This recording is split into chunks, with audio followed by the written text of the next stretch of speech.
USA YouTubers, and let's be honest, grifters in any fandom would. So the first thing I'm worried about is that it gives some of these YouTube grifters, these tourists that have been, visiting our fandom just to shit on some of the projects, it adds more fuel to their fire that they're trying to burn about how, American Godzilla sucks or there's only 3 Toho movies worth watching. There are a lot of grifters around right now, and they do not care about the franchise, no matter what they say.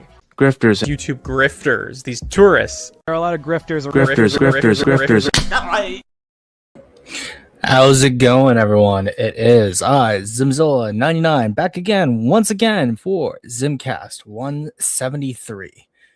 The Vapid, the tiring, the overall just state of -1 criticisms, because there's almost always just one big criticism that's discussed about this film. It's essentially, for those who are Cottom heads, the pro-nuke argument of King of the Monsters. So for anyone who's familiar with that, I'm sure these discussions always bring back loving memories. But I love all of you. I'm happy everyone is here who is able to come. I know I get moving around the stream's time as well as its date. I always want to do Sunday streams because I always know I have Monday off, so that means I have more time to work on stuff outside of like streams themselves.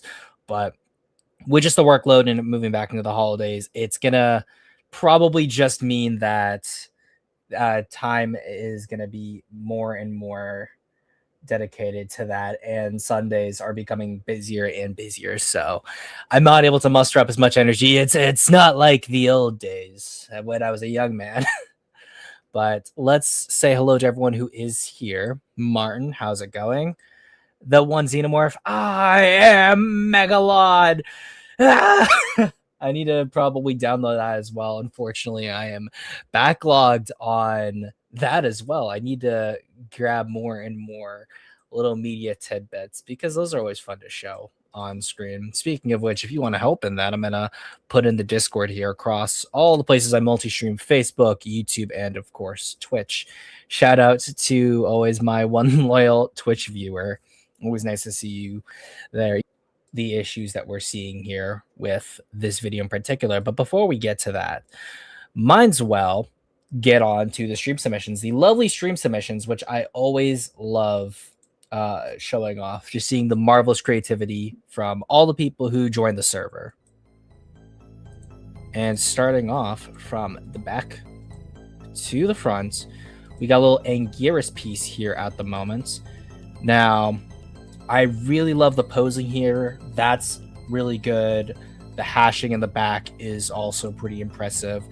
I know for me, I'm impartial when it comes to how I like my Anguirus designed. I know some people prefer just a singular straight tail. Some people like the club because obviously Anguirus, Ankylosaurus. So take it or leave with that. One thing I'm actually finding interesting with this design is there's no nasal horn for Anguirus. I always feel like that's important, is you need to give Anguirus the nasal horn, which I feel is oftentimes lacking on some designs. But like overall, it's really good. I like what you did with it. I want to see what colors you give for it, because this is good as always, my man. And you also did a Godzilla piece as well, so I'm happy to see that as well. Colors are a good choice too. Of course, this is all from Xenon here. And honestly, these are the colors I usually use or like using for my own Godzilla designs. This dark gray, almost brownish color, like the darker color here for the body, and then the light tan, almost fleshy, not super like pink, but like almost like a lightish brown tan that is nice here. The orange eyes, perfect. Like, I love it. I like the details here with the armor bits and the hashing on this. The line work that's outlining the pectorals. It's all really good, as well as I always like what you do with the spines, where you do it as this outline. That's not exactly a whole solid through line. It reminds me a lot of the 2014, how that does its spines, where it's similar to like obsidian or like dried magma, things like that. I really like what you do here, man. Always a good job. And from Minecraft World, his Titanus Mamuga, or our Lord and Savior Magma, or Titanus Ningen, for his Monsterverse rewrites and the like. Now, I like the pose. At first, like when I was looking at this, I know that's obviously the other leg. I think if you move, actually, I know if you change up specifically, if you make the paw here a little smaller and you move that leg to about here, they're both on the same line and it looks a little bit more natural. But in terms of like the general idea that you're going for, where you have the walrus tail but you keep the general shape of Magma, I think that's pretty good. I also like the addition of the fur. I think probably if you move the legs back a little bit more, you can have the hair cover up, or at least the more shaggy, different color here for this fur would be able to curve around the head a little bit better, so it doesn't feel like it's as cut off. But like the general idea, general colors, I really like. I'm actually surprised that you didn't go with just traditional Magma colors, but I like it. I really like the colors. I definitely might work on some Magma designs later today if I have the time. We'll see what happens. But we need more people doing drawings of our Lord and Savior. I pray for Zack Snyder's Gorath. And we got Brandon here. Kaiju this, kaiju that. How about you let me see the kids? I was expecting something a little better. Lord Magma, let me see the kids. Do not invoke God's name in my presence. Oh, how dare you? How dare you, sir? And now, moving on to another Anguirus. This is by Kuru, which he's been improving day in and day out. Now, the colors themselves were done. Obviously, Kuru himself did them, but at the suggestion of Serena, one of our other people here in the channel and listening in the comments right now. I like the colors. I think that probably my biggest criticisms would be, let me zoom out because I'm not sure why Kuru in a lot of cases, when you do these pieces, because I don't have this issue with the next thing that you showcase, but they always come out really small. I'm not sure why that's the case, but it may be how you're saving them to your iPad or what the format is for them. So that's just something that I've noticed and you might want to look into. But in terms of fixing things for the design, or at least the art piece itself, which I'll have to zoom in again, unfortunately, which it's going to be obscure just because of how good the actual coloring is. So this back portion here is one of the other legs. I think that had that leg been moved up here, it has the more sprawling back and forth walking of the legs. So I think that's at least something to make note of. I think would have helped a little bit. I do also think with the back spines here being a different color entirely from the tail, that's fine. But with these spines here, because they directly show the back of the neck and they cut off so abruptly, I think either like giving them more of a curve would probably make them feel a little bit more natural, or also probably changing how they jut out a bit more would help too, in terms of making the design feel a little bit more whole. But the detail I probably like the most is a tie between the loping carapace here, as well as I think probably the best part of the drawing is probably these spines right here. They feel like they naturally form into the tail properly. So like this portion here, as well as like what you did with the gradient here, the color shift from like this dark slate to the white back down to the slate, like that's really good. I love this bit here. The general posture is really nice. The eyes are cool too. Like really good. Again, seeing your improvement, man, has been a joy to witness, and I just love chatting and doing art with you. And moving out here though. So see, like I mentioned, I don't get this issue with some of your other pieces, Guru, but right here we have both Trago Gochi as well as Anguirus showing their size ranges. And even, I would say, between the two, there's like clear improvement on the Anguirus compared to the Godzilla. I think the Godzilla is a more complete design because you've been working on it for so long. So I'd say definitely give Anguirus another crack, because this is definitely more complete, I would say, in terms of like where I think you want it to be. And then continue to improve on art, and like the little bits that are not to your liking are still going to be pretty amazing, man. And now we got some more rendered pieces here. We got a Muto, which I think the arrangement is because of this building here and the posture of the Muto. It reminds me a lot of the two shots, like the standoffs between Obsidian Fury and Gypsy in Pacific Rim Uprising, that fan film. I don't know why, that's like the first thing I thought of when I saw it. But like, I love this, man. It's really good. I think that it may just be me. I feel like it should be gloomier. But again, it's an amazing render, dude. Which I'd say, like, this is good. This is amazing. Like the flares, the haze. This is a really, really nice shot, man. I love what you did here. Like, the only thing that would probably make it better is if you have it, because he looks like he's looking more directly now. Like, if you had him looking directly at the camera, that'd be even better. Like, I love this. This is really good. Like, I already have a wallpaper for my computer, but had I stumbled onto this as like a youngin', I'd probably have made this my wallpaper. Like, this is awesome, man.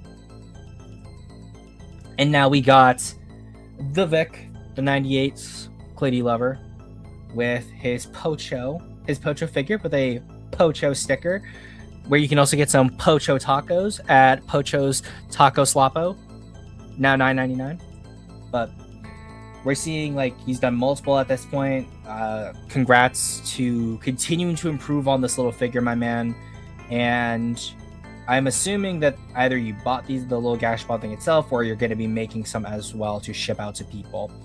I'd probably say, when you're doing this, I'd honestly say probably 3D prints, or I'd probably say 3D print, or ask someone to 3D print, which in this case I might be able to do because I've got one downstairs and I need to make more use out of it. If you 3D print 2 pieces, then you also conform it to the size of Pocho himself, so Pocho's laying down, you don't run the risk of his tail or his spines breaking, because I remember with Lizard King Productions, with his King Tyrannos figure, because of how thin the fingers were and some of the spines are, when it came to me shipped in the box, some of those had fallen off.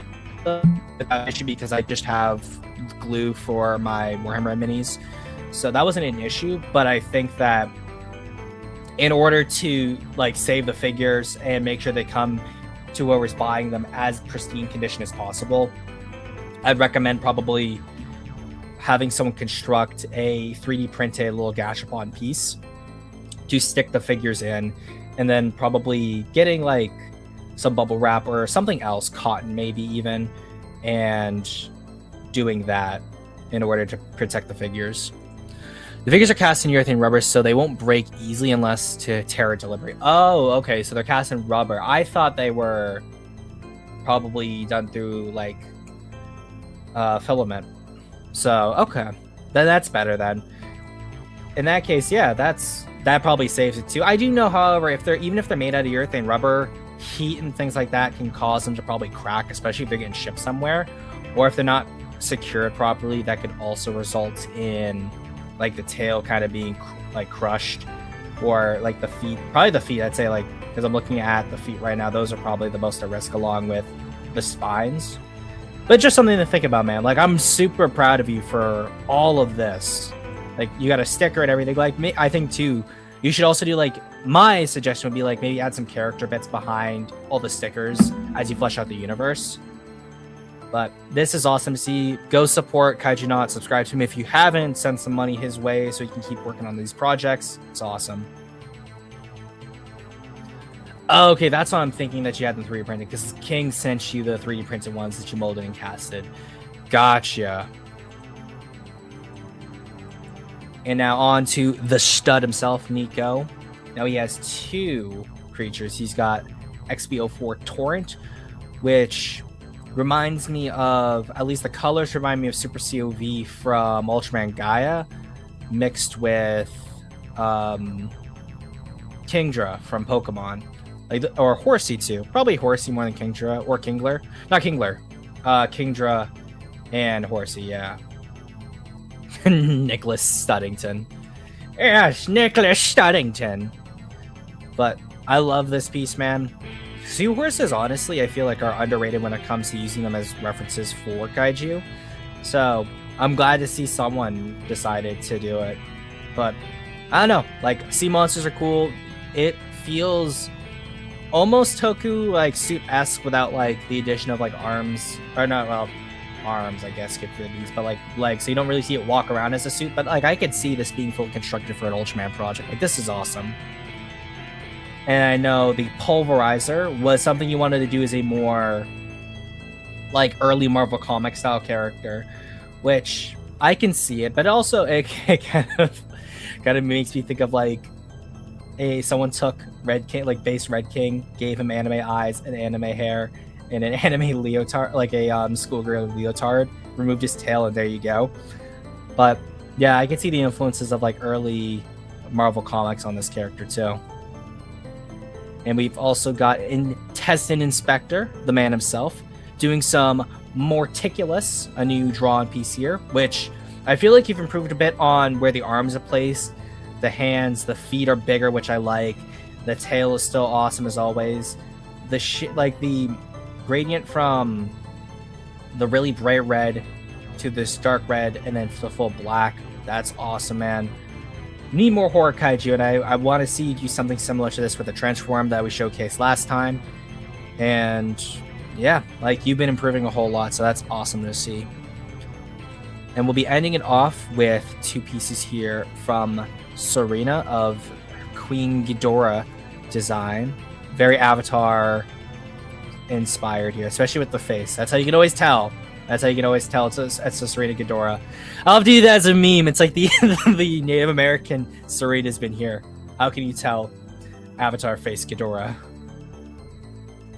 But how long have you been working on this? Because I feel like you've been doing it for a while, so it's impressive to say the least. And I want to see it animated. Let's see it animated when it's finally done. But with this here too, the snake-like skin and how the light bounces off it, that just that's really good. So good job to everyone, as always, for showcasing the arts. If you want to show it, I'll link the Discord again for anyone who is new here or is not part of the Discord yet, because I love to see what more people in this community can bring to our wonderful little world that is kaiju here. But without further ado, let's get into it then, shall we? So, cutting the music, unfortunately, done by the amazing Blackaroni, who unfortunately will probably be MIA for a little bit. He's not explained why, but definitely give him any support that you can, because I know he's always in a tough spot, and he's been awesome. So continue to help out our fellow kaiju brothers, as it were. But the part of the part of Godzilla -1 we don't talk about is a misleading title in and of itself, because as he showcases, this isn't something that isn't talked about. It's something that is continually talked about, and it is shut down because of the absurdity of it. I think that oftentimes when we're discussing Godzilla -1 or any film relating to Imperial Japan, there seems to be an innate desire that if the woes of the Japanese soldier are mentioned, that you must also inherently, without fail, have to mention the war crimes committed by the Japanese military as a whole. I feel that it is reductive to do so. It is preachy, and oftentimes takes people out of the movies, because it is not really the time or place in these movies for these characters to mention these things, but it often is a way to subtly, although not really, a signal to the audience that, hey, we don't support Japanese nationalism. You know, the Imperial Japanese Army did bad things, but it often just feels like virtue signaling. But without further ado, let's get into it and see all of the annoying things that come out of this wonderful video here, shall we?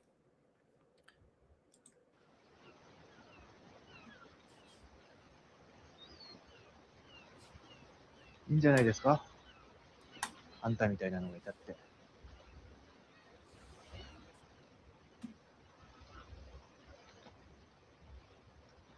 死んでこいなんて命令、律儀に守ったってこの戦争の結果はとうに見えてる。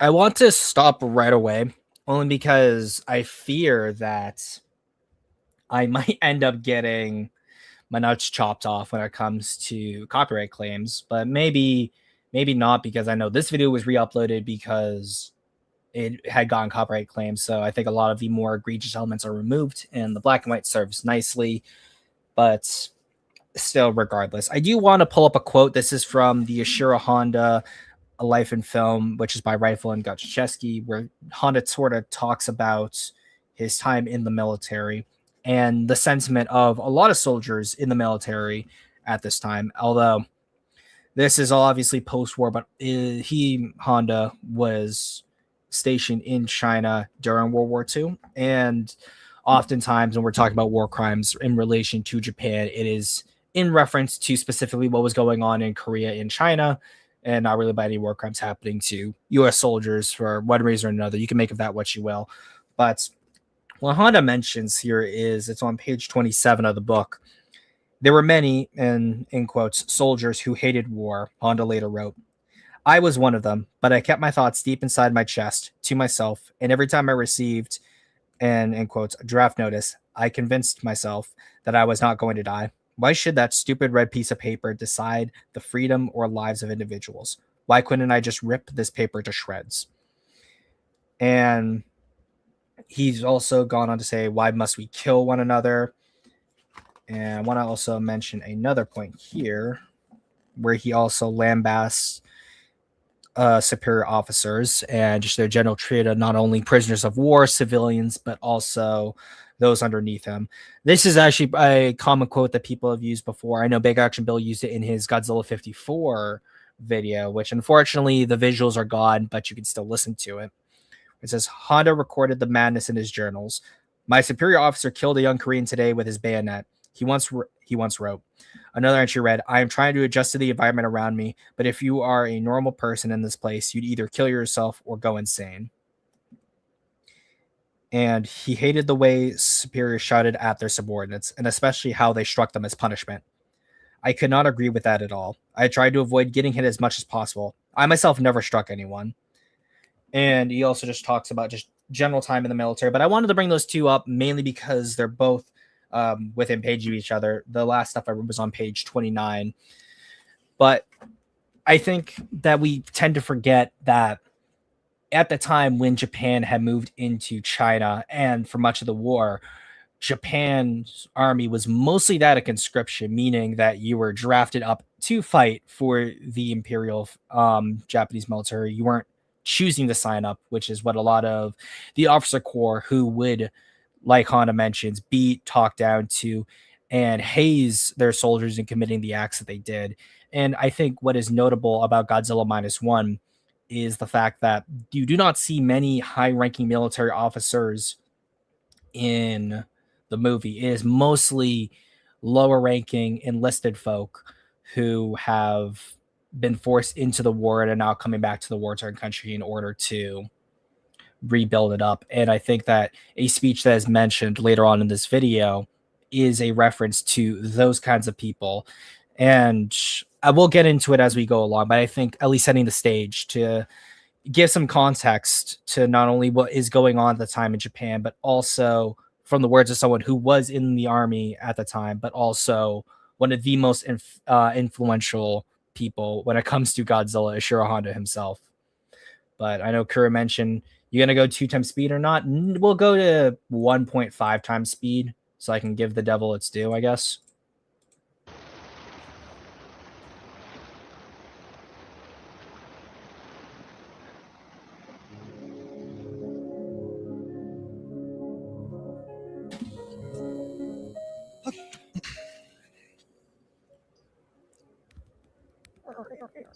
Anyone who knows.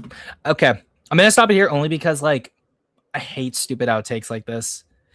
They generally are. Then it's never sincere. Like I don't think that this was an actual outtake. If you're doing outtakes like at the end of the video, that's cool. But it's sort of, oh, we're having fun. This is all goofy and stuff.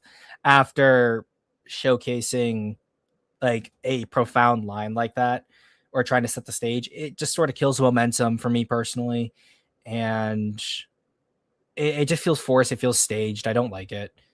It's just, it doesn't feel genuine. But that's my pet peeve out of the way. That's neither here nor there. Take it or leave it. Knows me personally knows that my lifelong hyper obsession has always been, well, the Godzilla franchise. And when Godzilla Minus One came out in theaters a few years ago, I saw that shit at least like 10 or 11 times, and I absolutely loved it. I knew this film was going to be something special when all of my fellow pretentious film friends came out of the theaters saying things I never expected to hear about a modern Godzilla movie. They were talking about its powerful emotional through line and character arcs, how likable the cast of characters were, and how well it depicted Godzilla as a force of nature. I only had one friend who walked away from the movie not liking it, and when I asked him why, he said something along the lines of, oh, you know, I thought the movie was fine. I just didn't really like how it felt like it was apologist propaganda for Imperial Japan. So, yeah, in this case, he's talking about all of his other pretentious film friends. So I would still consider this friend, if not a pretentious film friend, but the quintessential pretentious film fan, film friend, and film fan. Some might say a movie fan. Some might say, but he's saying, "Well, it just feels like it's apologist." We'll see what at least this guy says. He doesn't really quote anything his friend says. But if your takeaway is really that, then you are just kind of stupid. I'm sorry. It's really not, because it does not focus on or justify the atrocities committed by the Japanese in those regions. It has nothing to do with, oh, yeah, I really love the war. I can't wait to do another war again. But it has everything to do with the fact that we're pushed into a war. It sucked dreadfully. We just want to pick up our lives again. And then, oh, look, another worse thing is happening, which is essentially the same thing to a degree as 54, where you're dealing with a war-torn country, dealing with the anxieties of a possible war happening again, but on a nuclear scale, and also being the only country to experience nuclear devastation. Which, again, if we were to say that Minus One is maybe Japanese propaganda, like apologist propaganda, then the same would also be said for 54, because 54 also makes no light of the atomic bombings, or not the atomic bombings, the war crimes committed in China, but instead Ogata directly mentions how Godzilla is similar to the atomic bombs that are hanging at Japanese now. And really, there's a lot in 54 that essentially talks more about Japan's victimization and not about why they are in the predicament that they are in. So at least by that base logic, I'd say 54 and Minus One are both apologist to a same degree. But we'll get into at least the reasons this person gives. And I remember being taken back by his comments. How could that possibly have been his takeaway? Did we even watch the same movie? And at the time, I just brushed it off as an isolated critique that I simply didn't agree with. Yet, as I followed the online reception... I think that's also a problem of it too. He brushed it off instead of directly engaging with it. But he's going to pull up some examples, so we'll see what every single example brings up. I may have to slow down the speed because we're going to read through every single tweet. ...of this film, hidden among its mostly glowing press, I would occasionally encounter that very same...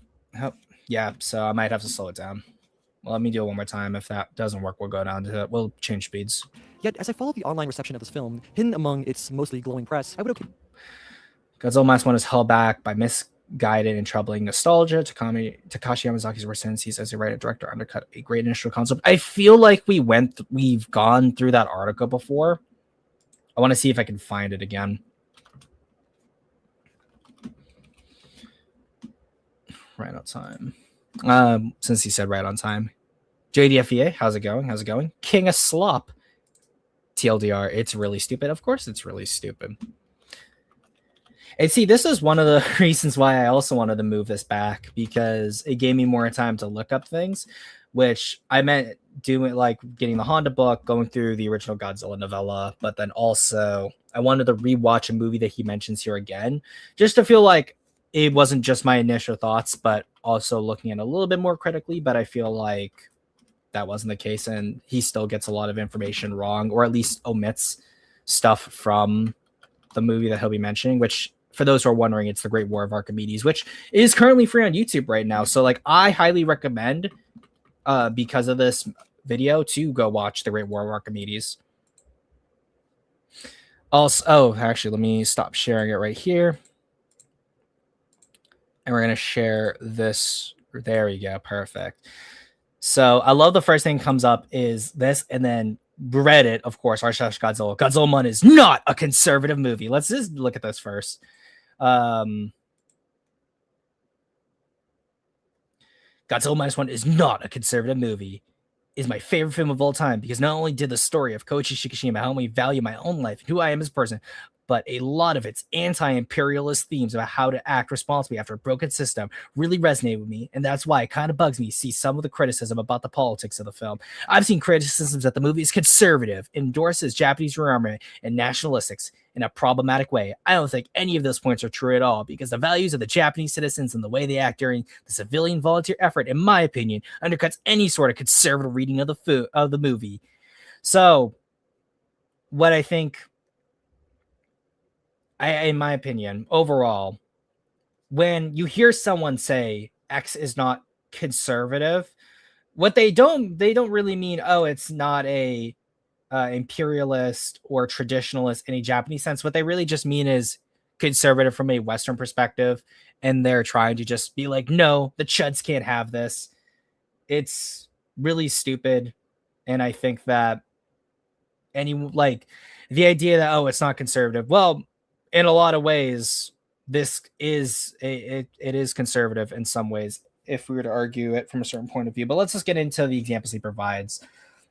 Captain Hoda explicitly says, you're allowed to walk away if you wish to. We have no right to stop you. If the movie was pro-militaristic, would the captain of the effort say something like that instead of shame and coercion, like the Japanese Empire did to its soldiers during World War II?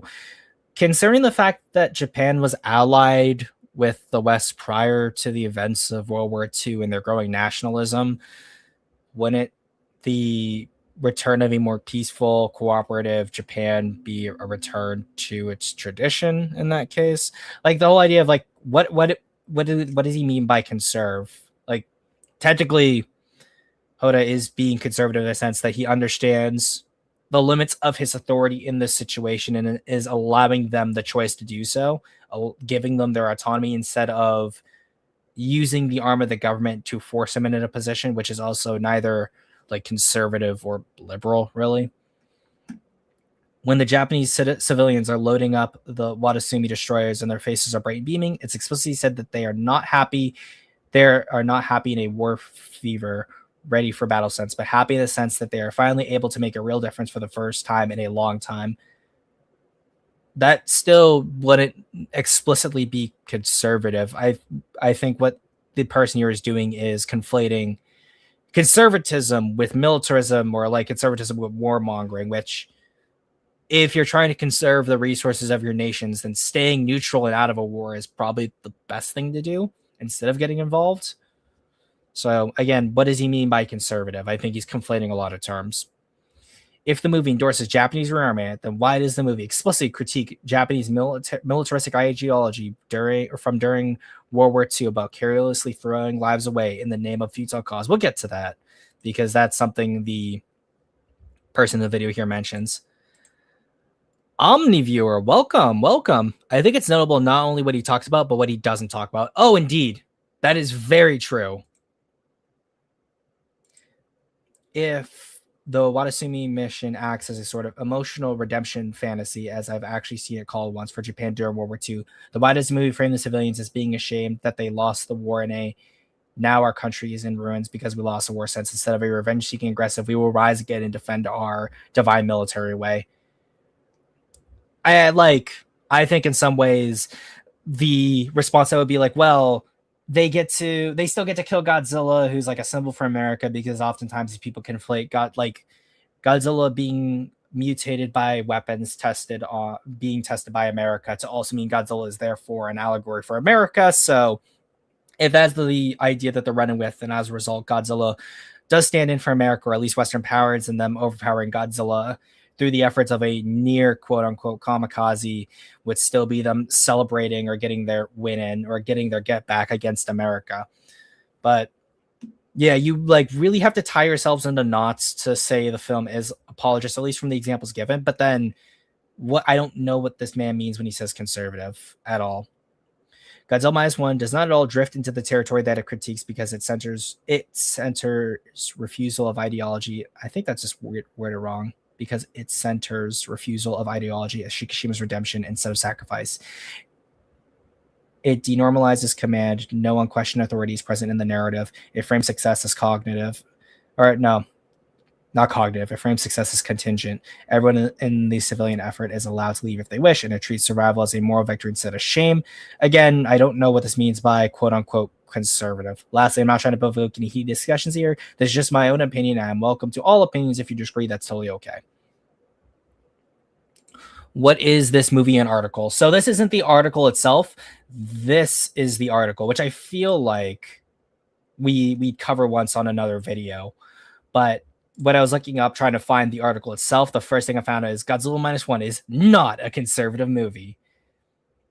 So that's why I wanted to at least show what the people on Reddit thought. But let's get into the actual article itself. Hopefully it actually lets me read it. I want to see if it's maybe similar. No, I'm not signing up for that. Okay. Godzilla Minus One is a movie about the people of Japan learning to live in the wake of the fire and atomic bombs dropped by the United States, which leveled cities and murdered hundreds of thousands. It's also about the damage done internally by the imperialist government, inevitably a country already beaten down by the war is forced to lower as Godzilla wades ashore in the years immediately following the end of World War II. Stomping, chomping, tail whipping, and okay, I don't really care. You can be flowery about it. Unfortunately, despite this fantastic core premise, director and writer Takashi Yamazaki can't help himself but to tell a contrived story of patriotism that seeks to simplify a far more complex history. No, it doesn't. Godzilla, okay, so it opens up on Koichi. What do we do? So no, this is essentially a summary of the film. Let's actually move to about here. In the desperation of a Tokyo populated by makeshift homes and black markets, Shikishima gets a job disposing of naval mines around the waters of Tokyo. All the while, the guilt of failing his comrades intermingles with accusations that few people were cowards like him. Japan would have won the war. Thus, we have come to the big questions: what do we fight for, and what do we live for?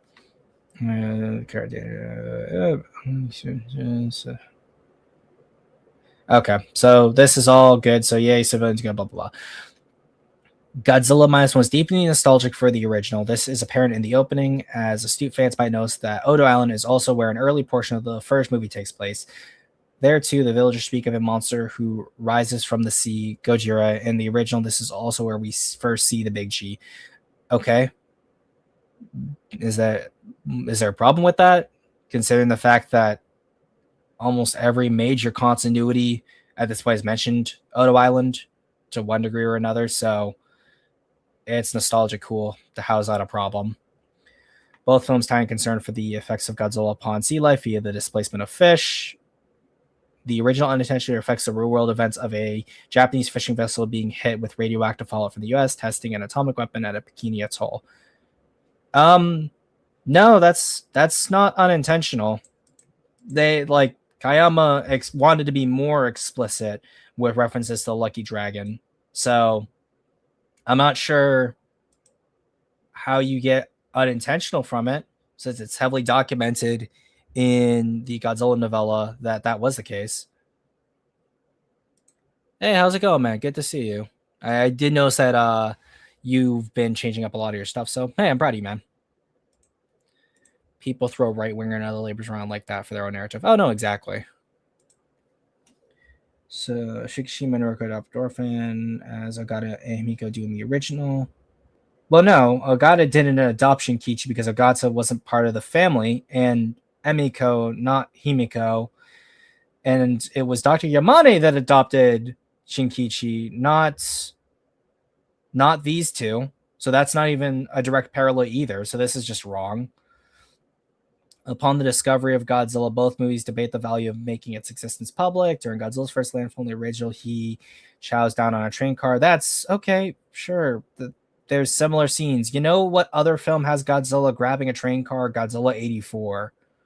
We also see it in Godzilla vs. Megagears because it's directly like taking place in 54. What of it?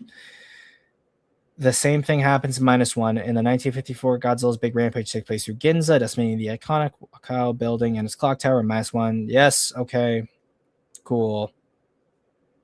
That happens in both films, except for the fact that, one, you believe that the Lucky Dragon reference was unintentional, which we know for a fact it wasn't. Ogata and Emiko do not adopt Shinkichi. Dr. Yamane does. So that's also not exactly analogous one for one. And I guess we can talk about this too. When they're talking about the Legend of Godzilla, it's essentially the same one for one, except that in the original, they sacrificed people to Godzilla to ensure that fishing would come. So Godzilla would actually cause fish to leave or become sparse in 54, whereas in -1, when Godzilla rises up from the ocean, it brings with it extra fish. So that's also not exactly one for one either. So, okay. His script so heavily relies upon nostalgia for an idealized form of Japanese preservation, and for the film whose enormous footsteps -1 follows in. What are you talking about? For an idealized form of Japanese preservation, and for the film whose enormous footsteps -1 follows in. When Akira Fukube's music is reused, I won't lie, its effect of the scene of Ginza is more powerful for it, but largely because it plays on the sense of nostalgia I've built up for that iconic theme since I first heard it nearly 3 decades ago. Okay. You know what other film also has this theme? Shin Godzilla. And you know what other film has it? GMK. Another film that has it, like almost all the Heisei films. So like the idea that it's specifically nostalgic towards the original is weird, since it's this, like, that Godzilla theme isn't even particular to 54 itself. It's not even a rendition of that original version. It's closer to the later Showa version, which is why the first version of Godzilla's theme intertwines bits from Godzilla, like Mothra vs. Godzilla soundtrack from 64, not 54. Godzilla's theme in 54 is also not present in this movie at all. So if we're trying to be as preservationist and as close to the original as possible, you shouldn't be hearing Godzilla's theme for Godzilla, because that wasn't Godzilla's theme in 54. It was the Japanese Self-Defense Forces theme. And then the second version of the theme is intertwining bits of King Kong versus Godzilla's theme into it as well. So once again, it's not pulling directly from the original. It's pulling from films that came out years after the original. It's paying homage to those films, sure, but it's also not directly pulling from it. Like, for example, Shin Godzilla directly lifts music and sound effects from the earlier films, whereas with -1, it is taking tracks and modifying them, but using older tracks as a base. So that it's not even the same. It's not even the fact that Yamazaki is like trying to preserve like an image of the original Godzilla, because there's, again, still so many differences that you have to pull at straws for this to be the case. Because yeah, the scene in Ginza is powerful for the Godzilla theme, because post 54 and post 55, it's really only until 62 that you get the idea of Godzilla's theme as Godzilla's theme. That's not there in 54. In its waning minutes, the desperate citizens' militias are miraculously assisted in their greatest moment of need by a group of tugboats. They appear out of nowhere. With all the previous mentioned moments of nostalgia and reference, I couldn't help but think about another enormous intellectual property that I adore, that's so painfully beholden to nostalgia: Star Wars. That's a tangent. What does that have to do with anything? What is this tugboat scene reminiscent of then? Because this isn't really anywhere in other Godzilla films. Like, most people compare it to Dunkirk, but at least from my understanding, I don't think anyone's ever mentioned, or Yamazaki's ever mentioned, like having Dunkirk as a reference. I know he's talked to people like Nolan and the like, but the idea that like you go from, oh, we had tugboats that appear out of nowhere, except for the fact that the kid directly says like, oh, what if we try to pull up Godzilla with the boats? But then Doc's like shuts it down because of how heavy Godzilla is. But if this is a citizen-led effort, then people would know about it. And if he is someone who is present, or at least around people of influence, such as Doc Captain and Shikishima, that it would make sense for him to have some kind of sway, and therefore his idea being able, like, paying off as a result. Yeah, in 54, he had a death march that isn't military, like it's more horror. Exactly. Godzilla's original theme is not the classic Godzilla theme at all. So let's get back. Let's go to the Star Wars tangent. The sequel is unfortunately defined by J.J. Abrams' inability to imagine a story outside of what was laid down by the original trilogy. Both The Force Awakens and especially The Rise of Skywalker are cowardly films with little say. Oh yeah. I just realized you mentioned J.J. Abrams. It's just Force Awakens, Rise of Skywalker. No mention of The Last Jedi. I just realized that. With little saying a few intentions other than capitalizing on iconography. -1, while not bad as either, it still embodies a nostalgia for iconography nearly devoid of meaning, except for the fact that Ginza is very close to the water, which is why when Godzilla comes ashore, it's one of the first places that he's going to attack. So there's that. Godzilla picking up a train car. If Godzilla's going to engage in destruction, what are going to be some nice establishing shots or set pieces? Oh, train works really well. However, the shot, like, we don't see the clock tower get destroyed in the same way as 54. We don't have the electric fences, which is considered like one of the most iconic shots of that sequence. We don't have Godzilla destroying the Diet building in the same way. He uses the atomic breath for that. The buildup for the atomic breath is different. There's not really any scenes that are referenced in the same way as -1, except for the fact that, oh, Godzilla bites down on a train, which also, these aren't the same attack. This is from the initial time that Godzilla comes ashore, bites down on the train, destroys a bridge, and then leaves. And then this is his second return. This is all one sequence. So the idea that, oh, it's aping from 54 because you have similar moments, they are not paired in a one-to-one similar way. And not to mention the context behind them is very different. Like, this whole shot, and at least how Godzilla advances, is different in the sense that, unlike here, where it is a spectacle and you're seeing the horror of like a train full of people dive when Godzilla drops them down, we are allowed more tension because of the fact that Noriko is inside this train and we directly care for her as a character specifically. So this isn't even like a good argument. There's not analogous, and there's so much wrong here just objectively with facts about the film that I don't get the point here. Parallel films with all the same few times embodies -1, while not as bad as either. It still embodies nostalgia for iconography nearly devoid of meaning. It trembles at the idea of a different future proposed by Shinga. Oh, okay. I can see why this guy likes this article, because he says later on he's a Shin Godzilla fan. It trembles at the idea of a different future proposed by Shin Godzilla in favor of the familiar. It wants to leave its audience feeling like they saw a Godzilla like the one they watched years ago as a child, or with a sense of pride for the ignoble spirit of the everyday heroes espousing good patriotism, preferably both. Yeah, good patriotism. Or let's see if even what if that's elaborated on. But of course, proposes a different future by Shin Godzilla. Oh boy.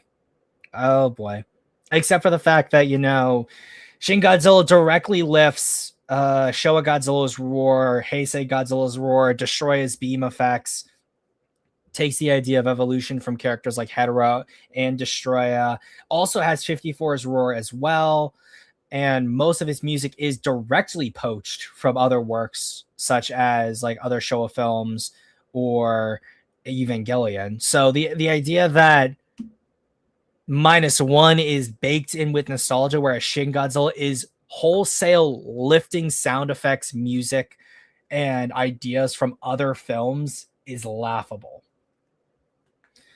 But yeah, good patriotism, preferably both, which is the big hang-up of -1. Where does a story about Japan recovering from World War II become a nationalistic one? Having the occupying U.S. forces not vanish, but be non-existent outside of a historical footage reel where Douglas MacArthur urged the Japanese people to arm themselves is maybe quite telling. Okay, so let's see. I like Mark. Actually, I may be thinking of a different person here. So, sideline the occupation is a jarring stylistic choice for a movie set in this time period. Japan was quite literally American territory at this time in history. Little infrastructure survived the firebombings of 1945. What remained was requisitioned by the occupiers. U.S. soldiers were everywhere. The roads were filled with American jeeps and tanks to which Japanese had to give right away, regardless of traffic laws. GHQ, as the occupation forces were also known, heavily censored the Japanese press and entertainment industry and cracked down whenever citizens gathered in too large a number, such as when they helped crush a strike at Toho in 1948, the very same studio that produced Godzilla -1. Ironic that. Except for the fact that the Japanese, that if we're going to level this criticism at -1, then we should also level that criticism at 54 and pretty much any Showa era film, because there would still be U.S. bases in Japan at the time, but we never really see any direct United States involvement in any of the Showa films. So the only reason why anyone criticizes this is because the fact that, oh, it's Japanese people having a little bit of national pride, and therefore it is. I know, like, the term some people use is like Hitler particles or whatever. I hopefully the stream doesn't get like its nuts chopped off for me saying the H-man word, but yeah. If it's good patriotism, it's nationalism in this time period, anyone thinks, oh, then it obviously means that there's an intended meaning behind it, and that meaning is fascism. But since this is also referencing this article here, let's see if I can also look at it too. I just saw the fact too that we're 52 minutes in, and we are only 2 minutes into this video. So, at alts, Godzilla -1 doesn't quite add up. Broadly speaking, features two categories: the statements and the slugfest. Okay, so yeah. When I further divide them into Japanese American, continue reading this post for free. Curse on claim my free post. Nope, I'm not doing that. I'm not paying for that. I'm sorry. Nope, and I'm not giving him my email either. So, yeah, the Medium's article has a lot of misinformation, and then flaunts its opinions like it's fact, but then contradicts itself by saying Shin Godzilla is this bold new direction when Shin Godzilla lifts a lot from classic Showa Godzilla films, as well as some Heisei stuff as well.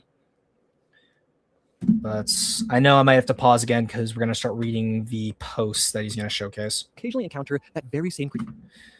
Okay. The problematic portrayal of heroes in Godzilla -1. Just saw Godzilla -1 has left me feeling uncomfortable. Good. Feel uncomfortable. The movie focuses on these Japanese soldiers who just lost the war and are understandably bummed about their country's defeat. Are they bummed about their country's defeat, or are they bummed about the fact that their country is decimated and there's pretty much no work left and they're in like a terrible state? Like, no one really talks about the fact that their country is that their country lost the war for the most part, and like upset that the nation of Japan lost. They're upset about the fact that, hey, my home is gone, my friends and my family are probably dead, and I am in dire straits. Like, most of the talk about, oh yeah, the war is like, yeah, it's a foregone conclusion that we're gonna lose. So yeah, that sucks. They paint them as these noble sufferers who just want to redeem themselves. They're not really trying to redeem themselves. They're trying to lift themselves up. But here's the thing. The movie completely ignores the fact that Japan was the aggressor in the war, committing tons of horrific acts throughout Asia. It feels weird. And again, anytime they talk about horrific acts, it'll be like horrific acts throughout Asia, and never talks about, oh yeah, they also committed a bunch of war crimes against the Americans, British, and the like that they fought against. It feels weird to be rooting for these guys, you know? Like, imagine a movie where defeated Nazi soldiers were the heroes, wanting to get back on their feet. We wouldn't exactly be cheering them on, right?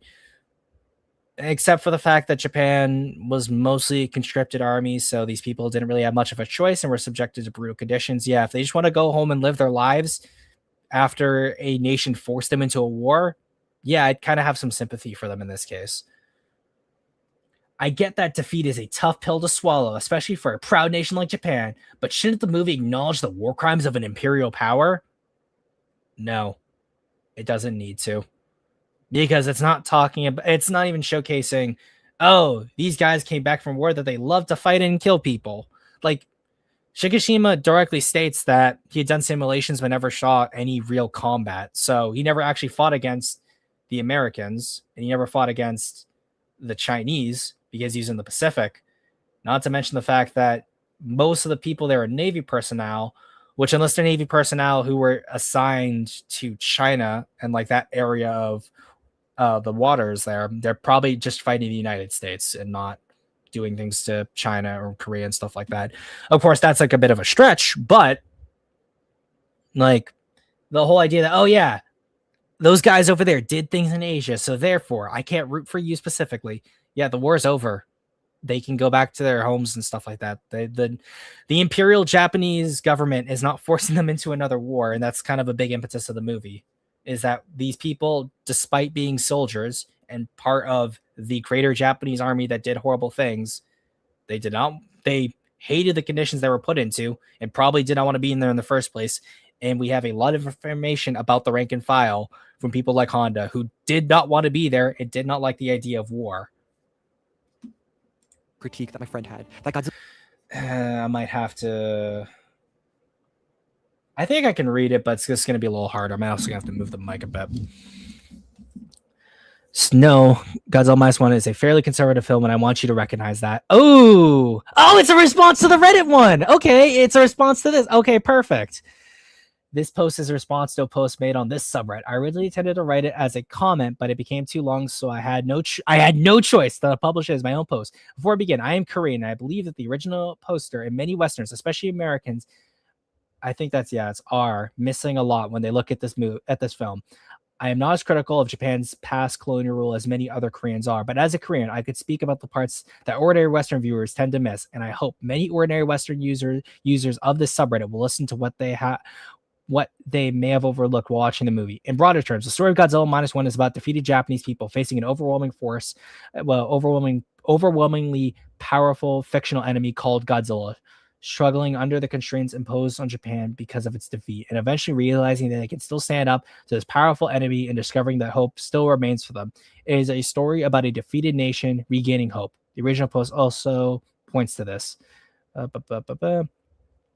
There are many possible criticisms of the movie, but in my view, this post is the most important one. I think the original poster I and many others can agree on. From the perspective of the Japanese, or at least from the perspective of this director, World War II is a war where our country was reduced to ruins because we lost. You cannot say that this sentence is not true. Actually, yes, you can, because his work on Eternal Zero and the Great War of Archimedes make it very clear that he knows for a fact that Japan was the aggressor in this. And his main characters, especially in the Great War of Archimedes, which we'll talk about here, are staunchly anti-war. Yeah, you cannot say that the census is not true. I just did. Yes, if they had not lost, the country would not have become ruins, but this is only true from one particular viewpoint, and it ignores other crucial contexts. I assume there's more to this post, which if people want to, we can get into. Godzilla Minus One was a Nimbus. The movie most certainly isn't one that glorifies Imperial Japan, but it's undeniable that it's missing something without acknowledgement of what they did to other Pacific nations. I'm really hoping Minus Zero rectifies this by focusing on Imperial Japan's war crimes, except again, Minus One is not about what's going on in the other countries. It's talking about building Japan up specifically. If, for example, it talked about like Japan moving out or other things that would require Japan to interact with the outside world or outside characters, then yes, it would make sense for Japanese war crimes to be directly acknowledged. Piece of historical revisionism that down. I think this is a very good movie, but this is textbook war apology that pretty much completely ignores the war crimes in the Pacific theater. The notion that the government is unilaterally to blame is one that is in Yamazaki's War of Archimedes as well, and it's really dangerous. And except for the fact that he doesn't say that in the Great War of Archimedes, he is focusing again on a specific set of individuals, and also talks about the fact, actually, I guess we can go out of order. In the Great War of Archimedes, they talk about the fact that the people are starting to a frenzy and are going to want war regardless. So it's not just unilaterally that the government's to blame, but the government is the biggest mover and shaker of it, and then uses people who've already been whipped up into a frenzy to then instill that frenzy into people who are less willing, and has caused a great deal of conformity to occur in the Japanese military, which is what allowed traumatic acts like what happens in China to become pervasive.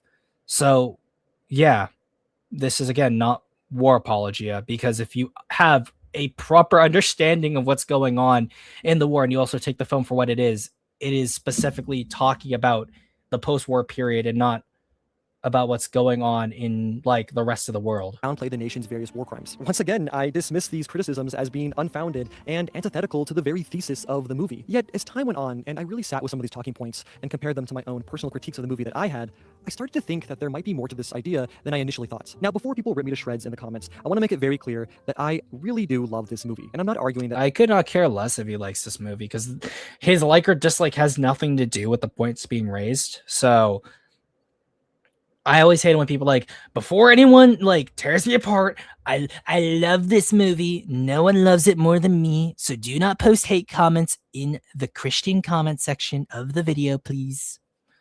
Like it kind of feels a bit cowardly, but this is inherently an imperialist propaganda project. Yet, when I revisited this movie and really examined it under the microscope, I found that it does have a very specific lens in which it views the conflict and those involved. And it undeniably has a glaring lack of certain historical perspectives, and it's done so in a way. Yeah, so if something has a lack of perspectives, that's not a bad thing. A movie should not be required to examine every single perspective or idea. But what I think he really is trying to say is that because it doesn't conform to my own personal beliefs and personal beliefs of other people as well, therefore it is lacking something. Like, I do not think that the film is in any way, shape, or form refusing to acknowledge war crimes that happened in the hands of the Japanese military, and is doing everything to specifically talk about the fact that that the nation of Japan is at a certain point due to its actions in the past and is now trying to build itself up out of that period.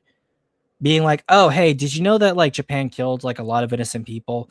There is nothing of value to that other than political brownie points. Yeah, did you hear that, Zim? He used a microscope. I know. It's like I finally analyzed these points to really hammer home the ideas presented within this work of filmmaking. That's not really unique to this movie, but rather it's a byproduct of a cultural reluctance from Japan to acknowledge certain aspects of their involvement in World War II.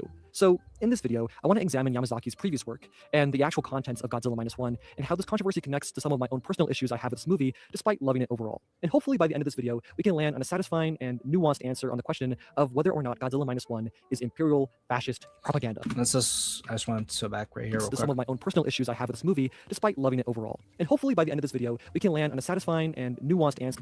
Hey, so let's see if we come down to a satisfying and nuanced answer here. We'll save that for later. On the question of whether or not Godzilla Minus One is imperial fascist propaganda. And man, I'm really not looking forward to opening the comments under this video. Again, it's funny that people say that, but if you pull up so many pictures and articles and Reddit threads, then there's going to be enough people who agree with you to the point where your comment sections are probably going to be filled with people agreeing with you, which is kind of the case. I know a lot of people who saw the video posted in my server went over to voice some objections, but like most of the comments are, oh, wow, I agree with this wholeheartedly. This is so cool, etc., etc. Not the exact words, but general agreements to one degree or another. We're talking about GMK, but we'll get into GMK later.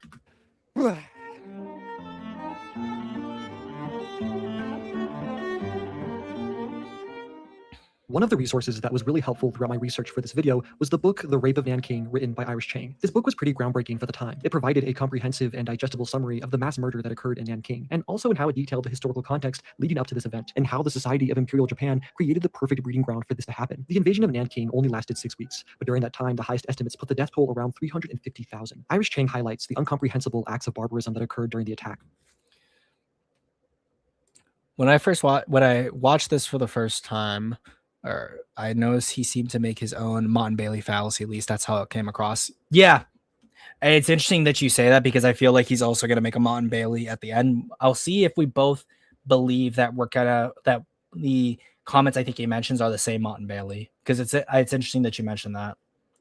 such as killing games and the various types of physical and sexual torture that occurred as well. She narrows in on the specific incident, not just to spread awareness around a massacre that at the time was mostly unheard of in the West, but also because the systematic efforts by Japanese society to downplay and cover up the rape of Nanking are a great representation of the general sentiment Japan has towards its own history. From massive Tokyo shrines that honor war criminals that have been visited by multiple prime ministers, to its national educational department explicitly changing verbiage in history textbooks to make Japan seem like victims rather than aggressors. The reason why I find this important and relevant to this conversation is because the efforts to try and rewrite Japanese history doesn't just apply to history books, but also to how the war is depicted in music, television, and film. These are some of the most powerful. So there's the Eternal Zero, but he doesn't mention anything about the Eternal Zero, even though it's also related to Yamazaki. Tools for shaping public opinion. And I think with a country as entrenched in a denial of its own bloody legacy as Japan, it's important to examine how we shape perspectives of history, even if it is a movie about a giant radioactive monster. Oh, there it is. Oh, it's important, even if it's a thing about it's. Oh yeah, this is important, even if it's about Godzilla. It's always the inherent idea that Godzilla as a lesser product because it's a giant radioactive dinosaur. Okay. Every time. You can't escape it, honestly. So, a Montbailey fallacy refers to when someone makes an argument about a position, they usually make a rather outlandish or definitive claim. However, when someone then challenges them on the claim, they will then retreat back to a more digestible and safer option to say.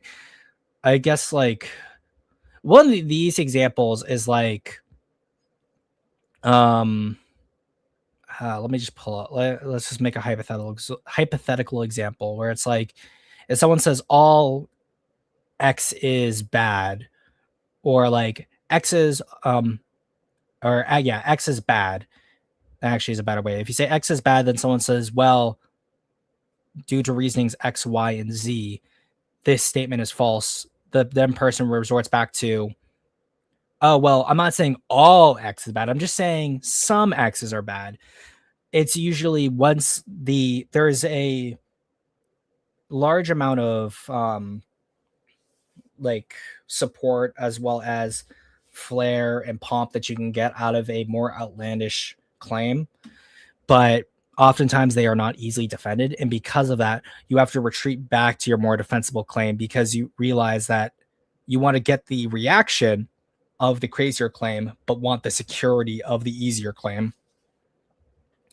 So like actually for Godzilla, a good Bailey example, at least in the case of 98, is, well, 98 is a realistic Godzilla film.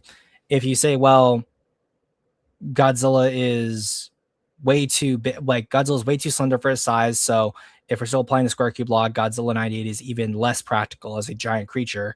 Godzilla doesn't act in X or Y reasons naturally. The person, usually a 98 fan, will respond back, well, I'm not saying it is 100% realistic. I'm saying it is more realistic than Toho Godzilla films, and then we'll give X or Y reasons as to why it's quote unquote more realistic.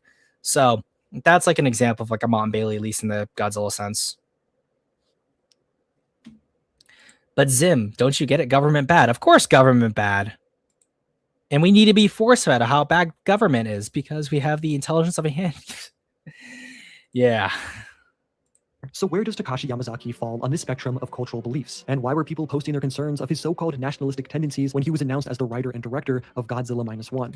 I know there were people that had their misgivings about Yamazaki, but if you're gonna pull up a bunch of Reddit like posts, articles, and Twitter posts, the least you could do with your due diligence is to show some of these concerns that people had about Yamazaki for -1.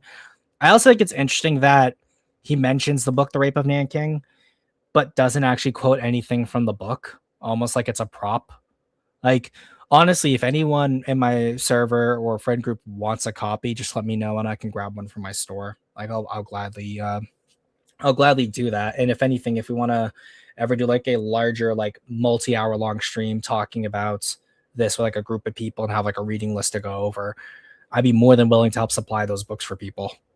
While I couldn't find many quotes or statements from Yamazaki himself on what his personal politics are, I did the next best thing and decided to check out his filmography since he's made several films about this time period. The film I decided to watch was called The Great War of Archimedes. It's based off of a manga by Norifusa Mita, and it's a fictional retelling about the creation and origin of the real battleship Yamato. The story takes place in the early 1930s, and it follows two different groups of people within the Japanese Navy. On one side, we have the film's antagonists, a group that thinks the Navy should pour its resources into the creation of the massive and powerful Yamato battleship. And on the other side are the protagonists who oppose the project and see it as a step.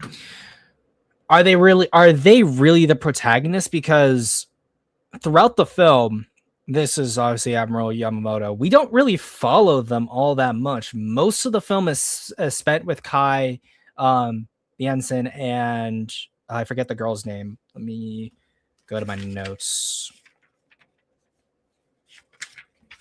Yeah, it's mostly like Kai, the ensign friend, and Kyoko, which is actually played by the same actress who plays Noriko in -1. Like, we don't really follow what's going on with Yamamoto and like the other three all that much throughout the film. So I'm not sure why he would characterize him as the protagonist. Towards war with the Western world. When the pro-battleship group submits a proposed cost for the ship, our protagonists suspect that the given estimate is being purposely lowballed in order to hide its true cost. And so they enlist the help of a brilliant yet brash mathematician named Kai to help expose the real estimated cost of the ship in an effort to try and stop the proposal. It's kind of hard to describe what it was like to watch this movie, because every 10 minutes I found myself questioning what its politics actually were. On one hand, the film presents itself as heavily critical of the hyper-militarist state of Japan, with our main characters fearing a conflict between Japan and the Western world. Kai, the titular mathematician, so maybe it's just due to the editing, but the militarist state of Japan, with our main characters fearing a conflict between Japan and the Western world. Yamamoto never says in the film that he feared like a conflict with the Western world. Like, he'll get to it later, and I guess I should explain it there when it happens. But again, he's using so much of like other things going on, like either at the start or like really near the end of the film, and not like most of what we see, which is mostly Kai himself. Like, this scene right here is the sinking of the Yamato, which is at the very start of the film, which is, it's not hyper graphic, but it is a pretty accurate like understanding of like how this type of battle between a battleship and like several planes is going to go down. And I think it captures the chaos and the horror that comes with that type of scenario, especially when you see one of the gunners on the Yamato get like blown off and all that's left is his hand and like blood all over the seat, or when these people are falling off of the Yamato itself as it starts to sink, and then the ship just finally like sinking, all of that. Like, it's a really well done naval engagement sequence. Kai, the titular mathematician, is actually quite outspoken about how much he despises the Japanese government and sees war as a waste of the nation's resources. He doesn't just criticize the government, he criticizes the government and the military, because he feels that both of them are wasting people's resources, as well as like essentially throwing them into the meat grinder. That he doesn't explicitly say, but he separates the people of Japan from the government and the military as a whole, and is critical of those within both systems. Because at least at this point in time, Kai, being outside the military, is not privy to all the information, and would assume that we're not going to go to war with the other nations. Also, due to the fact that Japan as a nation at the time was heavily censoring what was going on outside of its borders, it would stand to reason that yes, a character like this would be critical of the government because of the actions that it's doing, but also not be aware of how dire and how close to where Japan actually was. And energy. He only decides to help our main characters in exposing the true cost of the battleship after seeing a vision of a war-torn Japan. Well, it's after war-torn Japan, and this is also off the fact that he planned to leave to America. So, like, it's interesting where he says, like, from his own calculations, leaving for America would make the most sense for him personally, because then he's able to avoid any fighting, avoid any conflict, and just live out his life. But instead he chooses a civic duty, not to the idea of Imperial Japan, the nation, but just to the people of Japan, because it's not the soldiers that he's seeing die in that vision. Let's try to go back to like what we do see. He only decides to help our main characters in exposing the true cost of the battleship after seeing a vision of a war-torn Japan. Throughout the movie, he decides to help he our main doesn't characters show in it. exposing the true. Yeah, like this scene is really beautiful, because as he's standing on this boat as it's about to leave, he's seeing like all these civilians as they're waving off the passengers on the ship, like catch on fire until finally you get the shot of Japan ravaged by war. True cost of the battleship after seeing a vision of a war-torn Japan. Throughout the movie, Kai works in ways that go against typical Japanese customs and norms. He doesn't follow protocol, and he doesn't just blindly listen to those who are older or have higher stations than him. During Imperial Japan's militarist regime states, ideas of individuality were discouraged, with schools instilling brutal pro-authority lessons in efforts to militarize its younger generations into becoming ideal soldiers. Kai goes against those. Yeah, okay. That's a good insight, but again, I guess too little too late for the video, in my opinion. Ideas and seeks the truth on his own terms. So our main characters are seemingly anti-war, and the film consistently mocks Imperial Japan and its ultra-nationalist aspirations and its anti-individuality mindset. So what's the problem here? Well, towards the end of the film, when it's time for Kai to present his evidence proving that the estimates for the battleship were incorrect, he also reveals a fundamental flaw in the ship's design that would make it vulnerable to typhoons or other strong weather events. This discovery effectively kills the proposal, and after the meeting, the guys on the anti-battleship team start talking, and we learn that this team we were rooting for the whole time, who opposed the ship due to a potentially inciting war, actually have their own plans and schemes should Japan go to war with the US. And the way they reveal what these plans actually are is kind of hilarious to me for some reason. I don't know why he thinks it's hilarious, but we're gonna hear some of it. But like, this scene is also really powerful too. 新たな拠点についての情報をすでに掴んでおります。それはハワイ新島。ここを叩き、パナマ運河を閉じれば、太平洋の政界上は必然的に我々の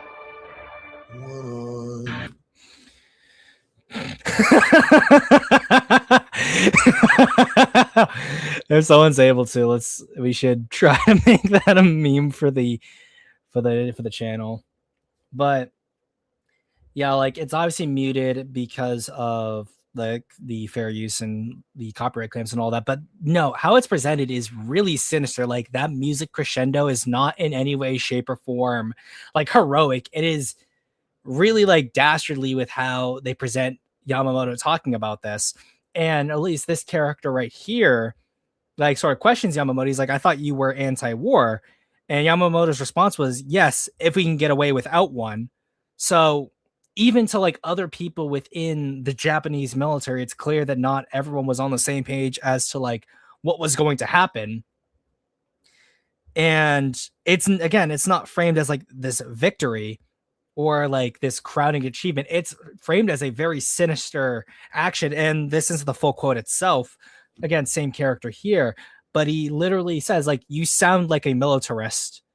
So it's not framed in like a funny way. It's framed as like, oh, Kai was essentially duped by another faction within the military who had their own plans, set designs, which again, I think honestly in these cases, unless like you're not a big history buff, maybe you're caught off guard on this, but the moment I saw the battleship Yamato mentioned and I saw Yamamoto's name shown on screen, I knew for a fact kind of what was going to happen. There wasn't really too many twists. I know for a fact that Yamato was going to be built, and I know for a fact that Yamamoto is going to invade, is going to be the one to spearhead the invasion of Pearl Harbor.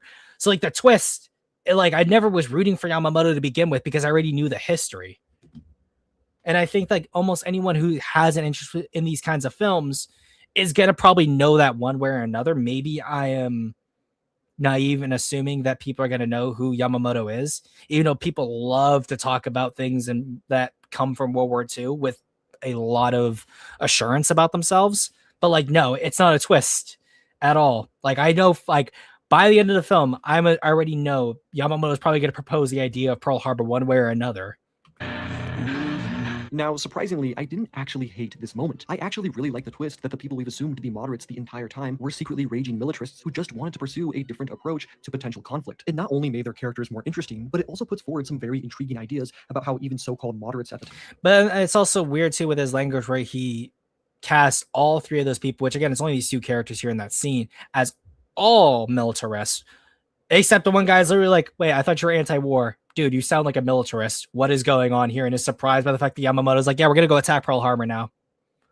Time in the Japanese army were likely still extremists by today's standards. Okay, again, what's the big deal here? This movie isn't that bad. But then the final scene of the movie happens. After Kai effectively stopped. This isn't the final scene in the movie.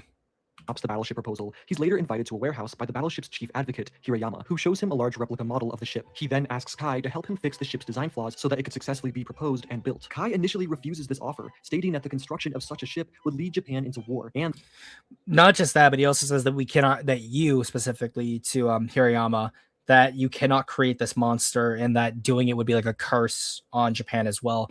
The music here is also like rather like sinister. So like this is still framed as like a negative thing to do is to build a Yamato. that it would encourage their worst impulses, to which Hirayama replies, quote, "Whether we build this ship or not, Japan will go to war. Our Kwantung army runs riot on the continent. We've set up a puppet state and left the League of Nations. As our power has expanded, the world has come to hate us. And when we're finally driven into a corner, our people will insist that we go to war. People are still drunk on our victory over Russia. This one ship will change nothing. If Japan goes to war with America, we are certain to lose. The difference in strength is simply too great. But the Japanese people don't know how to lose. No matter how bad things get, they will fight to the last man. If that happens, the country will perish. But what if there were a battleship that symbolized the nation of Japan? When that ship is sunk, will the resulting despair not serve to open the eyes of the nation? I want to build this ship as a sacrifice for Japan." Then the film ends with a shot. So no, this is the actual last shot of the film.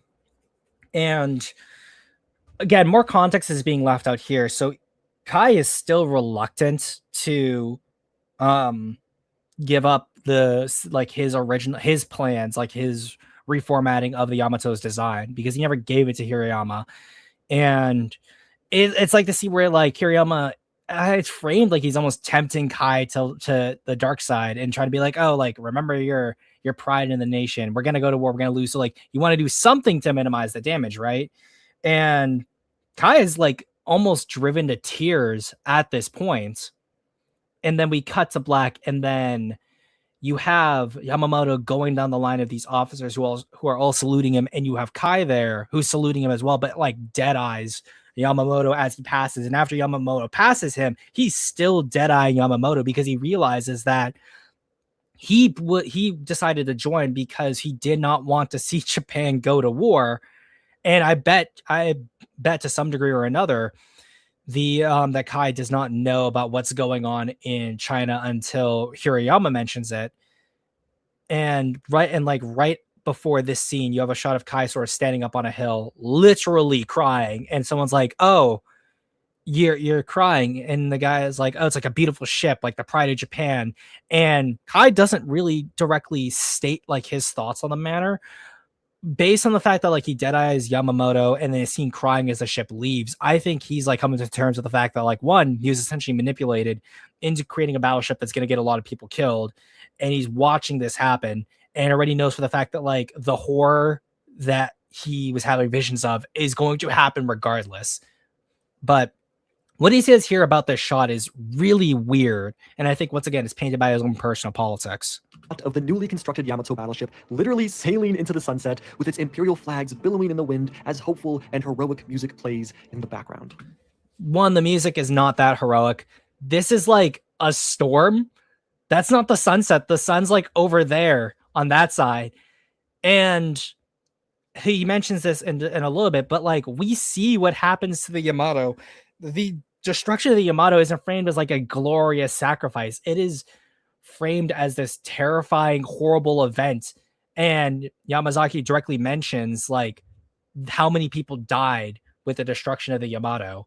So I do not think that this shot is in any way, shape, or form heroic, because the people that we see die at the start of the film on board the ship are not given these heroic deaths. They are shown to be like shaking in fear and distress due to what's happening to them.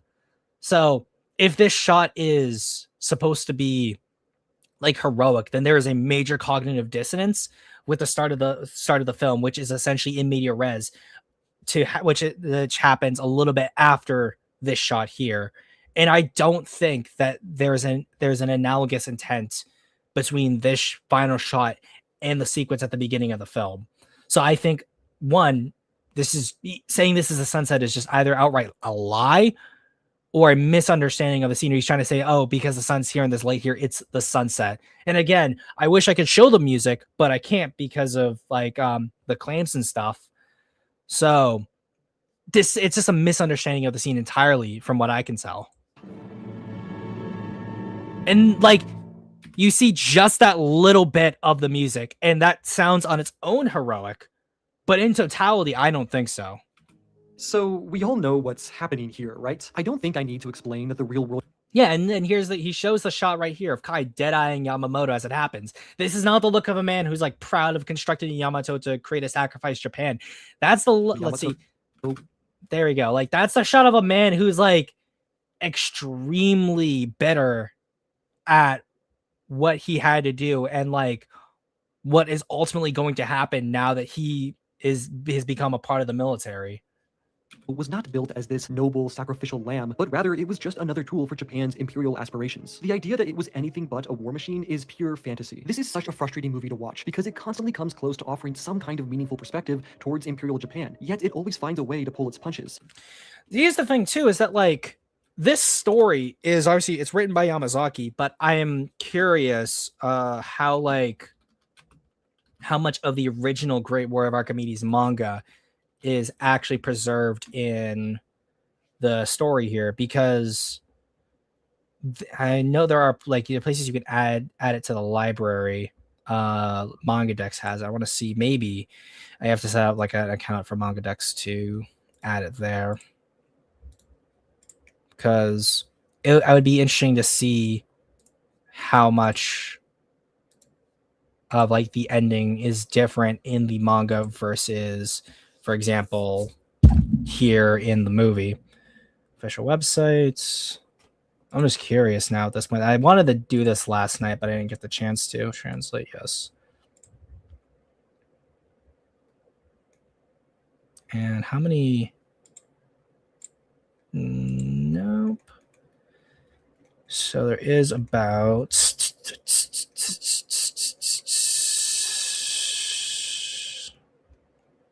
free fine promotion story. Okay, so it's about it's got like a lot. Okay, for registry. So like if anything, I might want to revisit this, because then we could probably like log on to like one of these websites to see like what the manga's ending is compared to the movies. Because there is like clearly, I think, yeah, Hideki Chojo, there's like one cover of him present here. So I think it's very clear that whatever Yamazaki did in this movie is truncating a lot of this manga story, but also probably changing a lot to suit his own taste. So that's something curious. Like it could be the case that he heavily changes the ending to be less imperialistic compared to what's in the manga. So that might be something for another day. It is a fantasy way, but the kind he's claiming it to be. Yeah. The fantasy is how the movie calls forward to the future, but from the perspective of the people who don't actually know that will happen. Actually, I'm not sure what that's a reference to. I'm curious.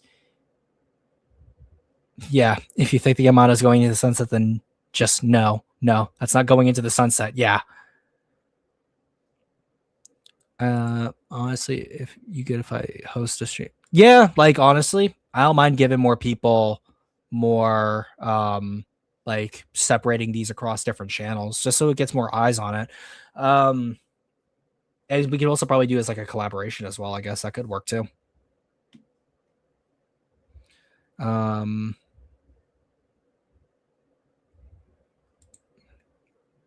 Even if you misunderstood it, there's still a lie when it comes to the final scene. Yeah, apparently there's like, yeah, there's several more scenes before the quote unquote final scene that he mentions.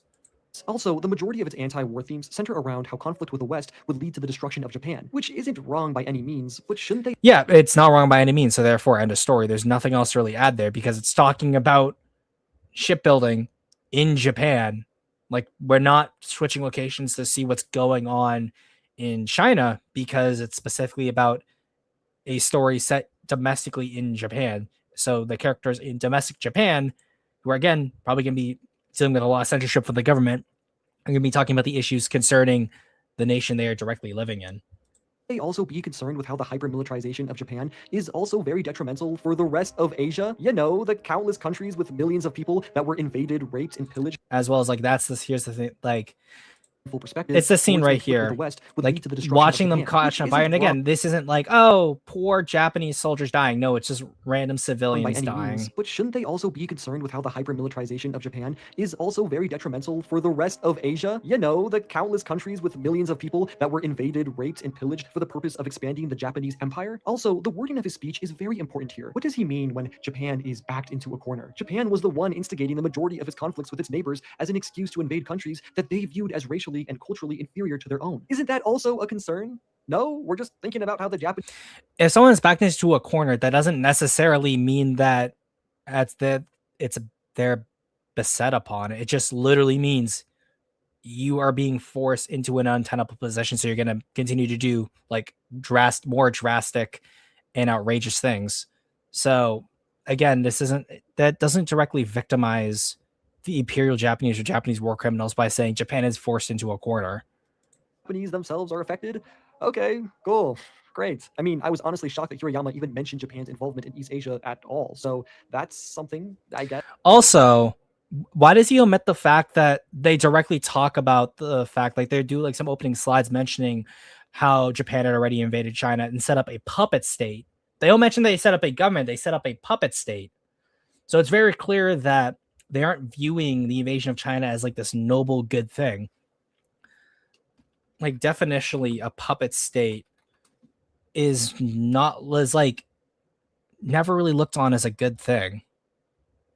Like fake independence, foreign control. Whenever you hear the word puppet state used, it never is used in the context of, oh, it's fine, they're a puppet state. No, Yamazaki in this film directly states China's been invaded.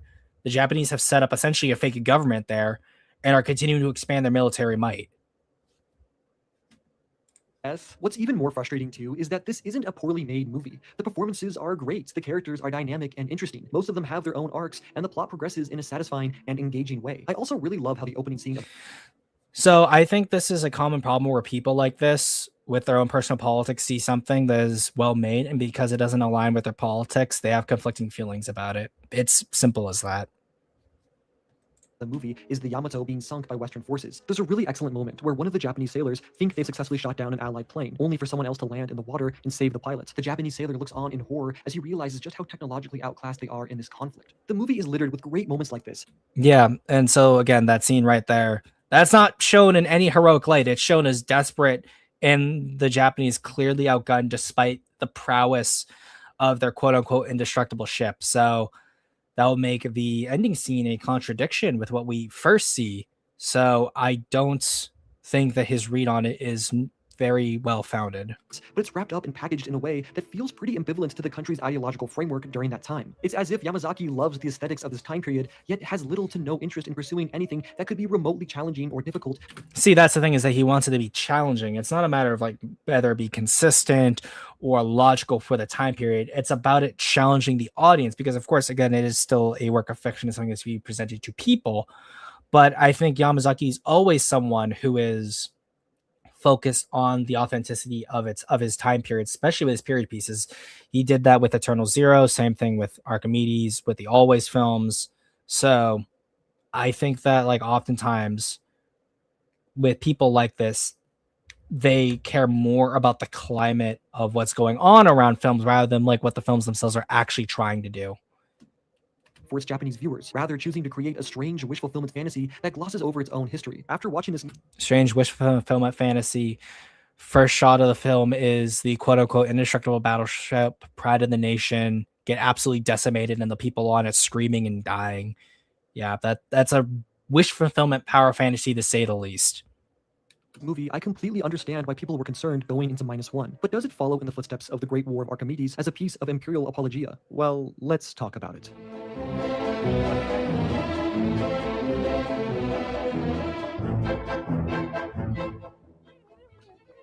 Again, I hate this so much. It's so annoying. It's like supposed to be, oh, I'm so relatable. I'm playing with my Godzilla and he's got a little mic on his arm. This is so fun. Please stop. It's so it comes off as so condescending. It's so fake. I personally find the online conversations around Godzilla Minus One, especially with Godzilla fans, to be really, really exhausting. God forbid you try and level any criticism towards this movie, and the fans will swarm you like piranhas. You gonna present some examples of that, or are we just gonna assume that whatever criticisms that you have are well founded, and we'll have to just take your word for it? When I first saw this movie in theaters, I really enjoyed it, but I definitely thought it had some issues. The biggest one being the slow degradation of the film's subtlety with its themes. I really love how the first act of this movie sets up the main character and his world. We find ourselves immediately endeared to the protagonist, Shikishima, a kamikaze pilot who pretends there's something wrong with his plane in order to avoid needlessly dying on a mission. So when people talk about the slow degradation of the subtlety of a film's themes, what that translates to me as is usually the themes of the film become more clear as time goes on because of the information you're receiving. And like most cases when I hear this, a lot of times it comes down to the fact that by the third act, what we want for the film is already established, and now we're coming to that climax. When he returns home after the war, he finds himself in a country he doesn't recognize. His parents are dead, and his home streets and neighborhoods have been reduced to ash and ruin. His neighbor berates him as a coward for returning home alive, claiming that his unwillingness to die blindly for their cause is why they lost. There are such rich and interesting ideas at play here about collective survivor's guilt and how the people in post-war Japan struggle to come to terms with the state of their nation after the war. It presents us with these various themes and ideas, yet it never really gets bogged down by trying to tether itself to any of them. The neighbor who we assumed to be cold and apathetic later comes to our main character's rescue by providing them with rice grain to feed their child. These characters are flawed and nuanced, and they feel like real three-dimensional human beings. One of my favorite moments in the entire film is when Mizishima, nicknamed the Kid, tells Shikishima that he wished the war went on longer so that he could have gotten the chance to pilot a fighter plane, which causes Shikishima to angrily grab him and tell him that he surely cannot mean that. It's such a brilliant yet subtle moment between these two characters, one being a war veteran who did everything in his power to avoid dying while enlisted, and a younger man who wasn't conscripted and therefore has a heavily romanticized idea of what the war actually was. But why am I talking about this? How does this relate to the thesis of this video? Well, as the film progresses, it slowly starts to lose the subtlety that worked so effectively in the first half, and instead it starts to lay on its themes in a much more clumsy and heavy-handed way. The scene that best illustrates this point comes towards the end of the film, when Kenji Noda, aka the Doc, is giving his rousing speech to his comrades the night before their confrontation with Godzilla. It starts when he tells them to get some sleep and spend time with their families, to which someone responds, "Are you telling us to be prepared to die?" He shakes his head and replies, quote, "Come to think of it, this country has treated life far too cheaply. Poorly armored tanks and poor supply chains resulting in half of all the deaths from starvation and disease, fighter planes built without ejection seats, and finally kamikaze and suicide attacks. That's why, this time, I take pride in a citizen-led effort that sacrifices no lives at all. This next battle is not one waged to the death, but a battle to live for a better future." Yeah. So in this line, let's go through all of them. Quote, "Come to think of it, this country has treated life far too cheaply. Poorly armored..." So for the context again, the majority of the people fighting in Japan are going to be conscripts, so it's not their choice to fight in this war. They're being told to, and if they don't, it causes major social ostracization, possibly death. So, and then they're getting put into poorly armored tanks, which again, if you don't follow your orders, you know what's going to probably happen: imprisonment, or more likely, you're going to get shot. And if you survive, social ostracization. Poor supply chains resulting in half of all deaths from starvation and disease. Again, you're getting thrown out there, having to deal with and see horrible things, and you're not even being properly supplied by the nation who supposedly is looking out for you in your best interest by doing this all in the first place, and is getting you killed as a result. So it's not even the enemy that's killing you. It is your own nation, its own nation's poor choices that forced you out here to do this. Tanks and poor supply chains resulting in half of all the deaths from starvation and disease, fighter planes built without ejection seats, and finally kamikaze and suicide attacks.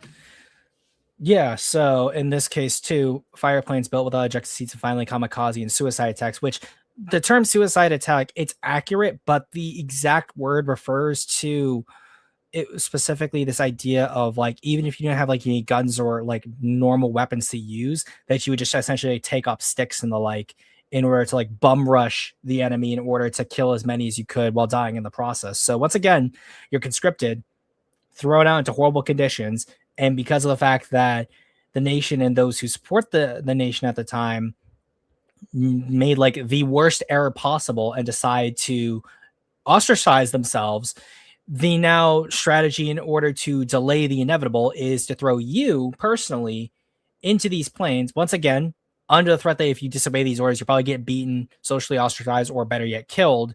And the plan is to have you just ram yourselves into boats, planes or like charge sets grenades off on yourself, essentially, like literally, not essentially, literally kill yourself because of the poor choices of your government and every institution from the top down, essentially hammering this into you that this is what you have to do. And if you're not, well, yeah, again, social ostracization, possibly imprisonment, more likely death. That's why, this time, I take pride in a citizen-led effort that sacrifices no lives at all. This next battle is not one waged to the death, but a battle to live for a better future. I'm just gonna stop right there because I'm actually curious as well, since we're talking about like Asian stuff. Oh.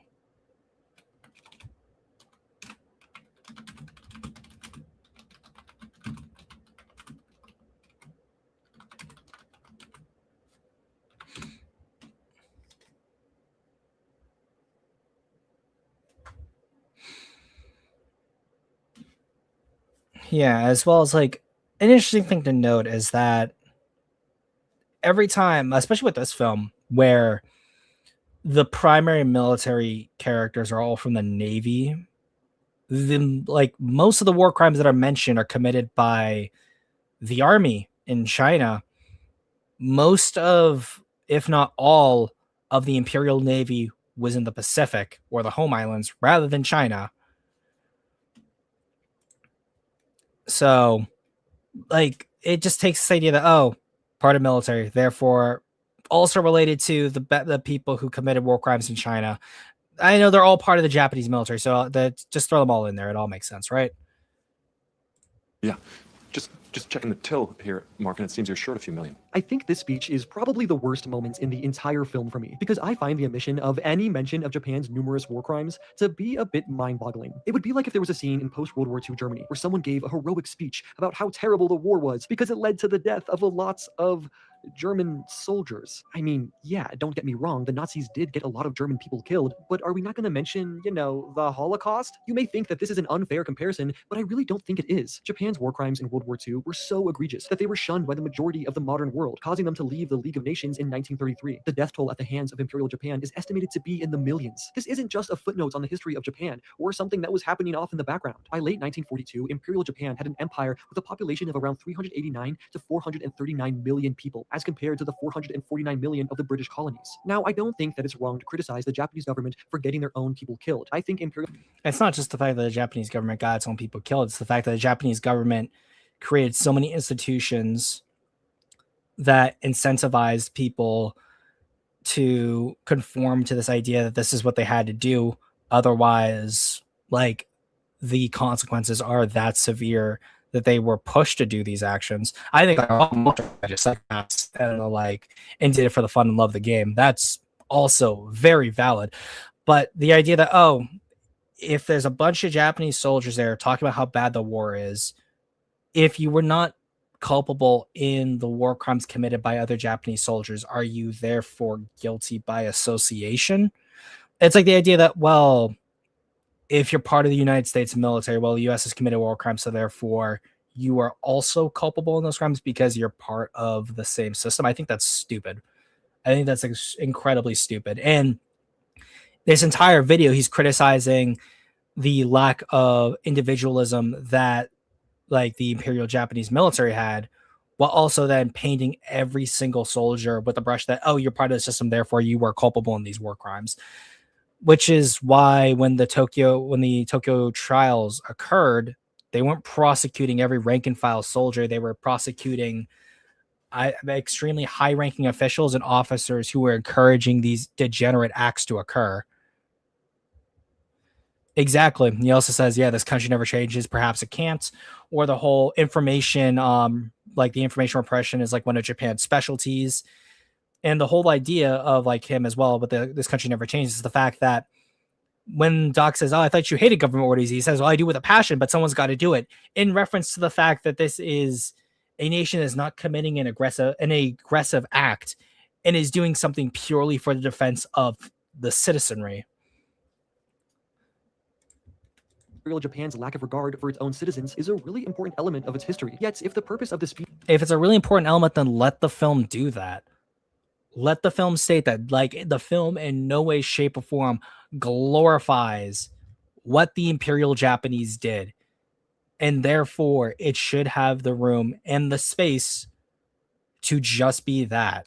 Speech is to highlight how the Japanese government didn't care or value human life. Why would you not mention their mass murdering and rape of their neighbors? Oh, you want to mention how their tanks were poorly armored? Again, if by this logic, and going back to the article that he references as also adding to his disillusionment with this film, and how -1 is too nostalgic of 54. In the 54 novella, we have Yamane directly state that Japan is committed or has done a lot of wrong, and that by studying Godzilla instead of killing it, they'd be able to make up for some of the actions that they've committed. While I think that's a powerful line, I think that the film is stronger for not including it in some ways, because it is tighter and it focuses more on what the filmmakers were trying to specifically focus on, which is the anxieties of having to go through another war and nuclear devastation on top of that. Well, what were those tanks being used for? Who was on the crushing, receiving end of them? Oh, the supply chains were poorly maintained? Gee, that really sucks. Say, I wonder what those soldiers were up to. What did they need all of that nourishment for? Fighting against the Americans and other nations, not just committing war crimes. And again, no mention of any of the war crimes committed against Americans in the Pacific Theater at all. It is focused primarily on just the countries in Asia, because again, it's a blind spot for people like this. Now, obviously, I'm being a bit facetious here. I think he's not being facetious. I think he is being a little bit too honest, and he's hiding his power level now. I don't think Yamazaki is outright endorsing Imperial Japan's behavior, and clearly he has demonstrated that he opposes most of their ideologies. In the movie's defense, if it's most, then what doesn't he? What ideas of theirs does he support, though? I will say that there's one interesting theme here that I do really like, and it's the idea of living for a better future and learning how to grow through the mistakes of the past. Throughout the movie, Shikishima finds himself haunted by his inability to act when his comrades were getting attacked by Godzilla, and believes he needs to sacrifice himself in order to make it right. I interpreted Shikishima's personal conflict. That's what you think of as the Mom Bailey? Yeah, I could see one of them. Yeah, I can agree with that. To be a representation of the broader national demoralization that Japan faced after World War II. Can you imagine fighting for over a decade for a cause that went nowhere, only for it to culminate with... Well, not just for a cause that didn't go nowhere, but for a cause you probably also didn't believe in the first place. 2 of your cities getting obliterated by atomic bombs. I cannot fathom the strange collective despair and loss of identity the Japanese people were likely going through. And then in that case, can they have that then? Because they're clearly not supporting what the Japanese army did. I really love the idea that they're choosing to not fight and die for any more needless causes, but rather choosing to live for a better future. I think it's really brilliant that the fight against Godzilla is a citizen-led effort, as it separates our main characters from the governmental body that caused unfathomable suffering and destruction. One of my favorite quotes in the whole movie, and one that still gets me a bit choked up, is when the doc and the captain tell the kid that he won't be joining them on the final mission against Godzilla. When he argues with them, they tell him to have never gone to war is something to be proud of. To him, they leave the future. Ugh, man, that shit still gets to me, dude. I want to make it clear that I'm not trying to argue that Japanese filmmakers aren't allowed to make art about the negative effects of the war on their nation. That is the other Mon Bailey, I'd say. That was the big one I was thinking of. Society was torn apart by this conflict, and I don't think the fact that their army was doing monstrous things somehow also justifies the firebombings of Tokyo or the atomic bombs being dropped on civilian populations. It's really surprising, I know, but one horrible atrocity doesn't equate the other. And it's not like America is somehow immune to making their... Oh, it's the obligatory American Sniper reference that these people love to bring up. Own propaganda. So where does this leave us? Clearly the movie has ideas and themes that I think are well executed and interesting, and it has others that are awkward and a bit half-baked. I think I just walked away from this movie wishing there was a bit more humility and reverence about the history of Japan. To even deny the existence of the Holocaust in Germany is considered a crime. Okay, and they aren't denying that war crimes happen. They're just not talking about them because it's not relevant to the discussions they're having about the nation of Japan being beset by Godzilla. And rightfully so. In Godzilla -1, I think it's great that Yamazaki believes the survivors should be able to redefine themselves and fight for a better future. However, in order to grow as a people and avoid the mistakes of the past, there has to be a certain level of introspection that goes beyond just reflecting on the costs that were inflicted to their own people. To quote Elie Wiesel, yeah, and the introspection is talking about the fact that the nation treated its people far too cheaply, and as a result, thought they could conquer the world, and look what happened to them. And all these people who probably didn't want to be there in the first place had to suffer the consequences. And for the rest of their lives, if they were part of the Japanese military, to some people like this person here, are still always going to be associated with the war crimes committed by the worst parts of their nation. A Holocaust survivor and Nobel laureate. To forget would not only be dangerous, but offensive. To forget the dead would be akin to killing them a second time. Which brings me to my last point. And you know, there's a film that does this, and he'll talk about it in just a second, and how he does it pisses me off.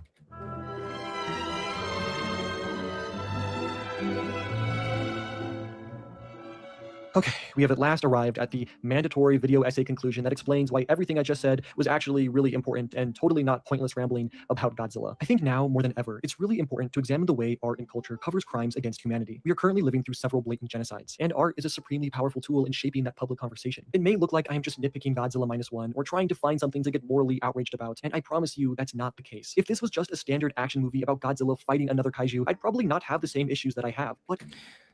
And I love this here where it's like, if it's a standard Godzilla movie, I wouldn't care as much. No, then you should care. If the messages that this film and like the franchise has are so important, then whether it's a Godzilla verse monster fight movie or a Godzilla single woman, a Godzilla solo film movie, then the themes and ideas should be just as relevant to talk about. But I think it's, again, a dismissal of the franchise because he doesn't care about the franchise all that much. Shingadora. Yes, I'm aware of this. So this may be off topic, but I've heard of Unit 731. Yes, the Japanese did not apologize for that or their other war crimes like the Nanking Massacre, Burma Railway, and use of comfort women. The Japanese honor the war criminals in fact. See, yes, I'm aware of this. Your point being, like, obviously this is all information that we were made aware of, but I'm curious as to what is the point, like, of bringing it up, because of course no Godzilla single woman coming this fall to ABC. But it isn't. There's this really fucking annoying way of shooting down conversations around film nowadays by saying something along the lines of, well, why are you trying to bring politics in this? This isn't a political film. Stop bringing your own agenda. I generally think that's such a silly argument to make, but it's especially ridiculous to try and say about -1. I'm not the one bringing politics into this movie. Yamazaki is. My brother in Christ, you literally brought up the fact that we have blatant genocides going on, so therefore -1 needs to do better. You are bringing up unrelated politics. And again, if, as you say, the collective like devastation and just general anxieties the Japanese people felt is something that should be explored, then let the film do that. Once again, you're going to mention it. There is another Godzilla film that does touch on the subject. Would it be cool to see other Godzilla films touch on that subject? Yes, but this film does not need to, because it's not about that. He has these sweeping, in-your-face monologues that tell you up front what this movie is trying to say. And when you make your movie set in this time period, it goes... Sweeping monologues, you mean like just these two scenes? Beyond just an aesthetic decision, but rather it makes it a political statement. And you open up your movie to a broader conversation that I'm trying to have. I'm sure. Sure, Godzilla fans are going to read the title and be like, well, how can this movie be propaganda if there's characters who say that war is bad? Yeah, if they did why it's trying to sell hostiles in Japan. You can name like a bunch of reasons as to why.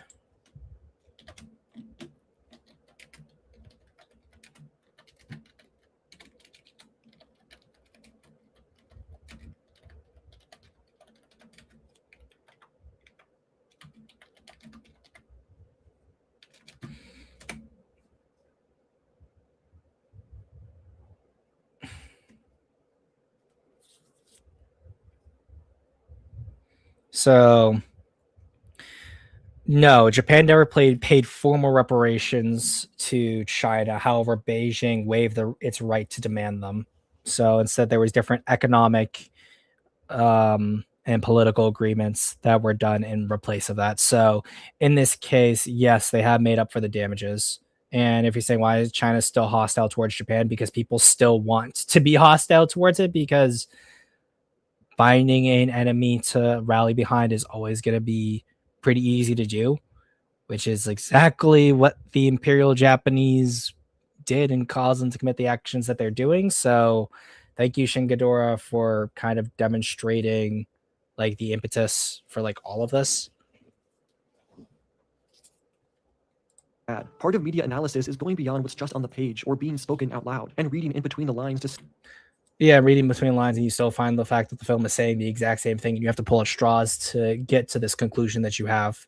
see how a series of creative decisions can shape a broader picture. I know I keep saying this, but this isn't meant to be a hit piece on Takashi Yamazaki or his work, but rather a deep dive into some of the ways his art perpetuates a broader reluctance from the Japanese to accept their own history. Japanese denialism has been a problem for nearly 100 years. In the last decade, Japan has had prime ministers who are blatant imperial apologists, and many humanitarian organizations that aim to spread awareness about this topic face constant harassment from Japanese nationalists. In 2018, an NBC analyst for the Olympics had to resign from the backlash he received after stating that Japan served as a, quote, key example in South Korea's transformation. These narrow-minded outlooks to Japan's history are still very popular, and if not properly checked, they could easily find.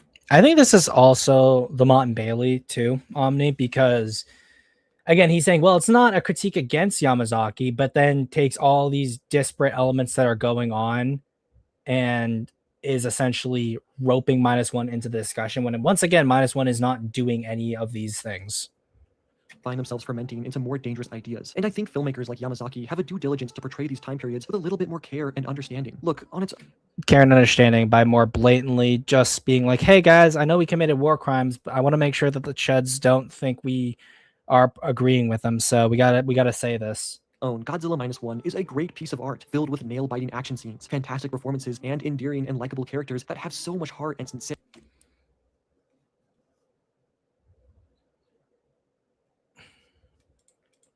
I have a question. If Japan still honors their war criminals, why are we still accepting media from a country like this? It's like accepting things from Germany. I'm not sure why you're asking the question, because if you think that's a bad thing, then why is your name Shin Ghidorah? Why are you a Godzilla fan? Because I think you already have something like a answer in mind. I'm just curious. Like, no country is ever going to be perfect. However, I'm not a fan. Has Shin Ghidorah as the name. Good for you, buddy. I if I was not a fan of something, I wouldn't call myself Shin Ghidorah or like associate myself with something I'm not a fan of. I mean, hey, here's the thing. You say, "Oh, I'm not a fan. I'm too lazy. I have all these questions." If it matters so much, then you wouldn't be lazy and you would change the name in the profile. As well as if you weren't ever a fan, then why did you have that as your profile in your name in the first place? Yeah, that just comes off as super performative, dude. I'm not a fan. Yeah, right now. Like, change your name right now if you're not a fan. That's super performative and it's weird. In a franchise that often lacks most of those things. Hey, there's the obligatory Monsterverse reference, guys. Abandons the ambiguity that makes the first half so compelling. So to finally answer the question of whether or not this movie is propaganda, I'd say not inherently, but I will say that it definitely. Okay, if something's not inherently X thing, like anyone can take that the wrong way and make something non-inherently X. Like, All Quiet on the Western Fronts is clearly like an anti-war film. Someone could unintentionally be like, oh, it's obviously propaganda for Germany and like justify X or Y. Like, if something is not inherently this and then provide the weakest defenses for your position, then it's not. It's clearly a film specific, like about a specific set of themes targeting a specific group of peoples on a specific topic. And the only reason why you feel uncomfortable with it is because of your own politics and nothing to do with what the film is actually saying, intrinsically or otherwise. Plays a part in furthering certain cultural narratives that are a bit unsavory. I definitely don't see it aging as well as my goat Shin Godzilla. Yep, there it is. There it is. That's right, I'm a Shin Godzilla absolutist. This is my favorite Godzilla movie. It's going to stand the test of time. Its politics are so clearly defined and well thought out. It's so good, guys. I love that movie. Also, if you want a movie that not only acknowledges Japan's past, but makes it a pivotal point in the movie, then you should check out Godzilla, Mothra, King Ghidorah, Giant Monsters, All Out Attack. I know that's like the most insane title ever. Anytime I hear someone says GMK and they say how the title's insane, I physically cringe and I want to die. It's so boring. It's so played out. You just recently found that out. You really just recently found that out. So, okay, by this metric, you realize that there is no media you can consume, because there are people who've committed war crimes across every nation, with pockets of people across every single nation who still honor and respect them, from like the highest echelons in the government to the lowest echelons in the government. I cannot, if you could name a single nation that doesn't do that, I'd be very surprised. But by the metrics that you're providing, you cannot consume any media. So, one, the fact that you're only recently finding this out is insane to me. Kuru or Minecraft, if you guys want to cover his Shin Godzilla video, maybe.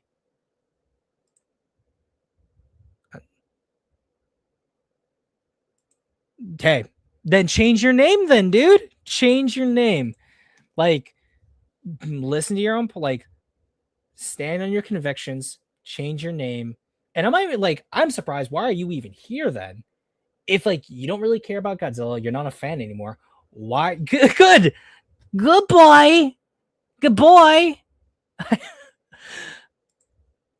That's so like, I'm sorry, but if you are just recently finding out about history that is very commonly talked about in school, unless like bro actually lives in Japan, is only finding out about the fact that his nation just recently committed war crimes, then there is no excuse. Also, talks about GMK. Yes, GMK does directly acknowledge all the horrible actions that Japan committed during the war. And guess what? It's one of Yamazaki's 4 favorite Godzilla movies. So we may not know directly what Yamazaki's politics are, but given the fact that you are acknowledging that GMK does this, and it's Yamazaki's like one of his favorite Godzilla films next to Shin Godzilla, I think it's pretty clear that he does not have any secret chud fascist imperial leanings. You abject That shit will loser. blow your fucking mind. Anyways, that's kind of it for this video. If you enjoyed it, be sure to like and subscribe. And if you didn't enjoy it, then hang around and maybe we'll make a video you do like. But seriously though, guys, thank you for watching and we'll see you in the next one. There we go. Okay, we're done with this. Thank God. All right. Thank you, Kuru. You're awesome as always, my man. Yeah, this was painful.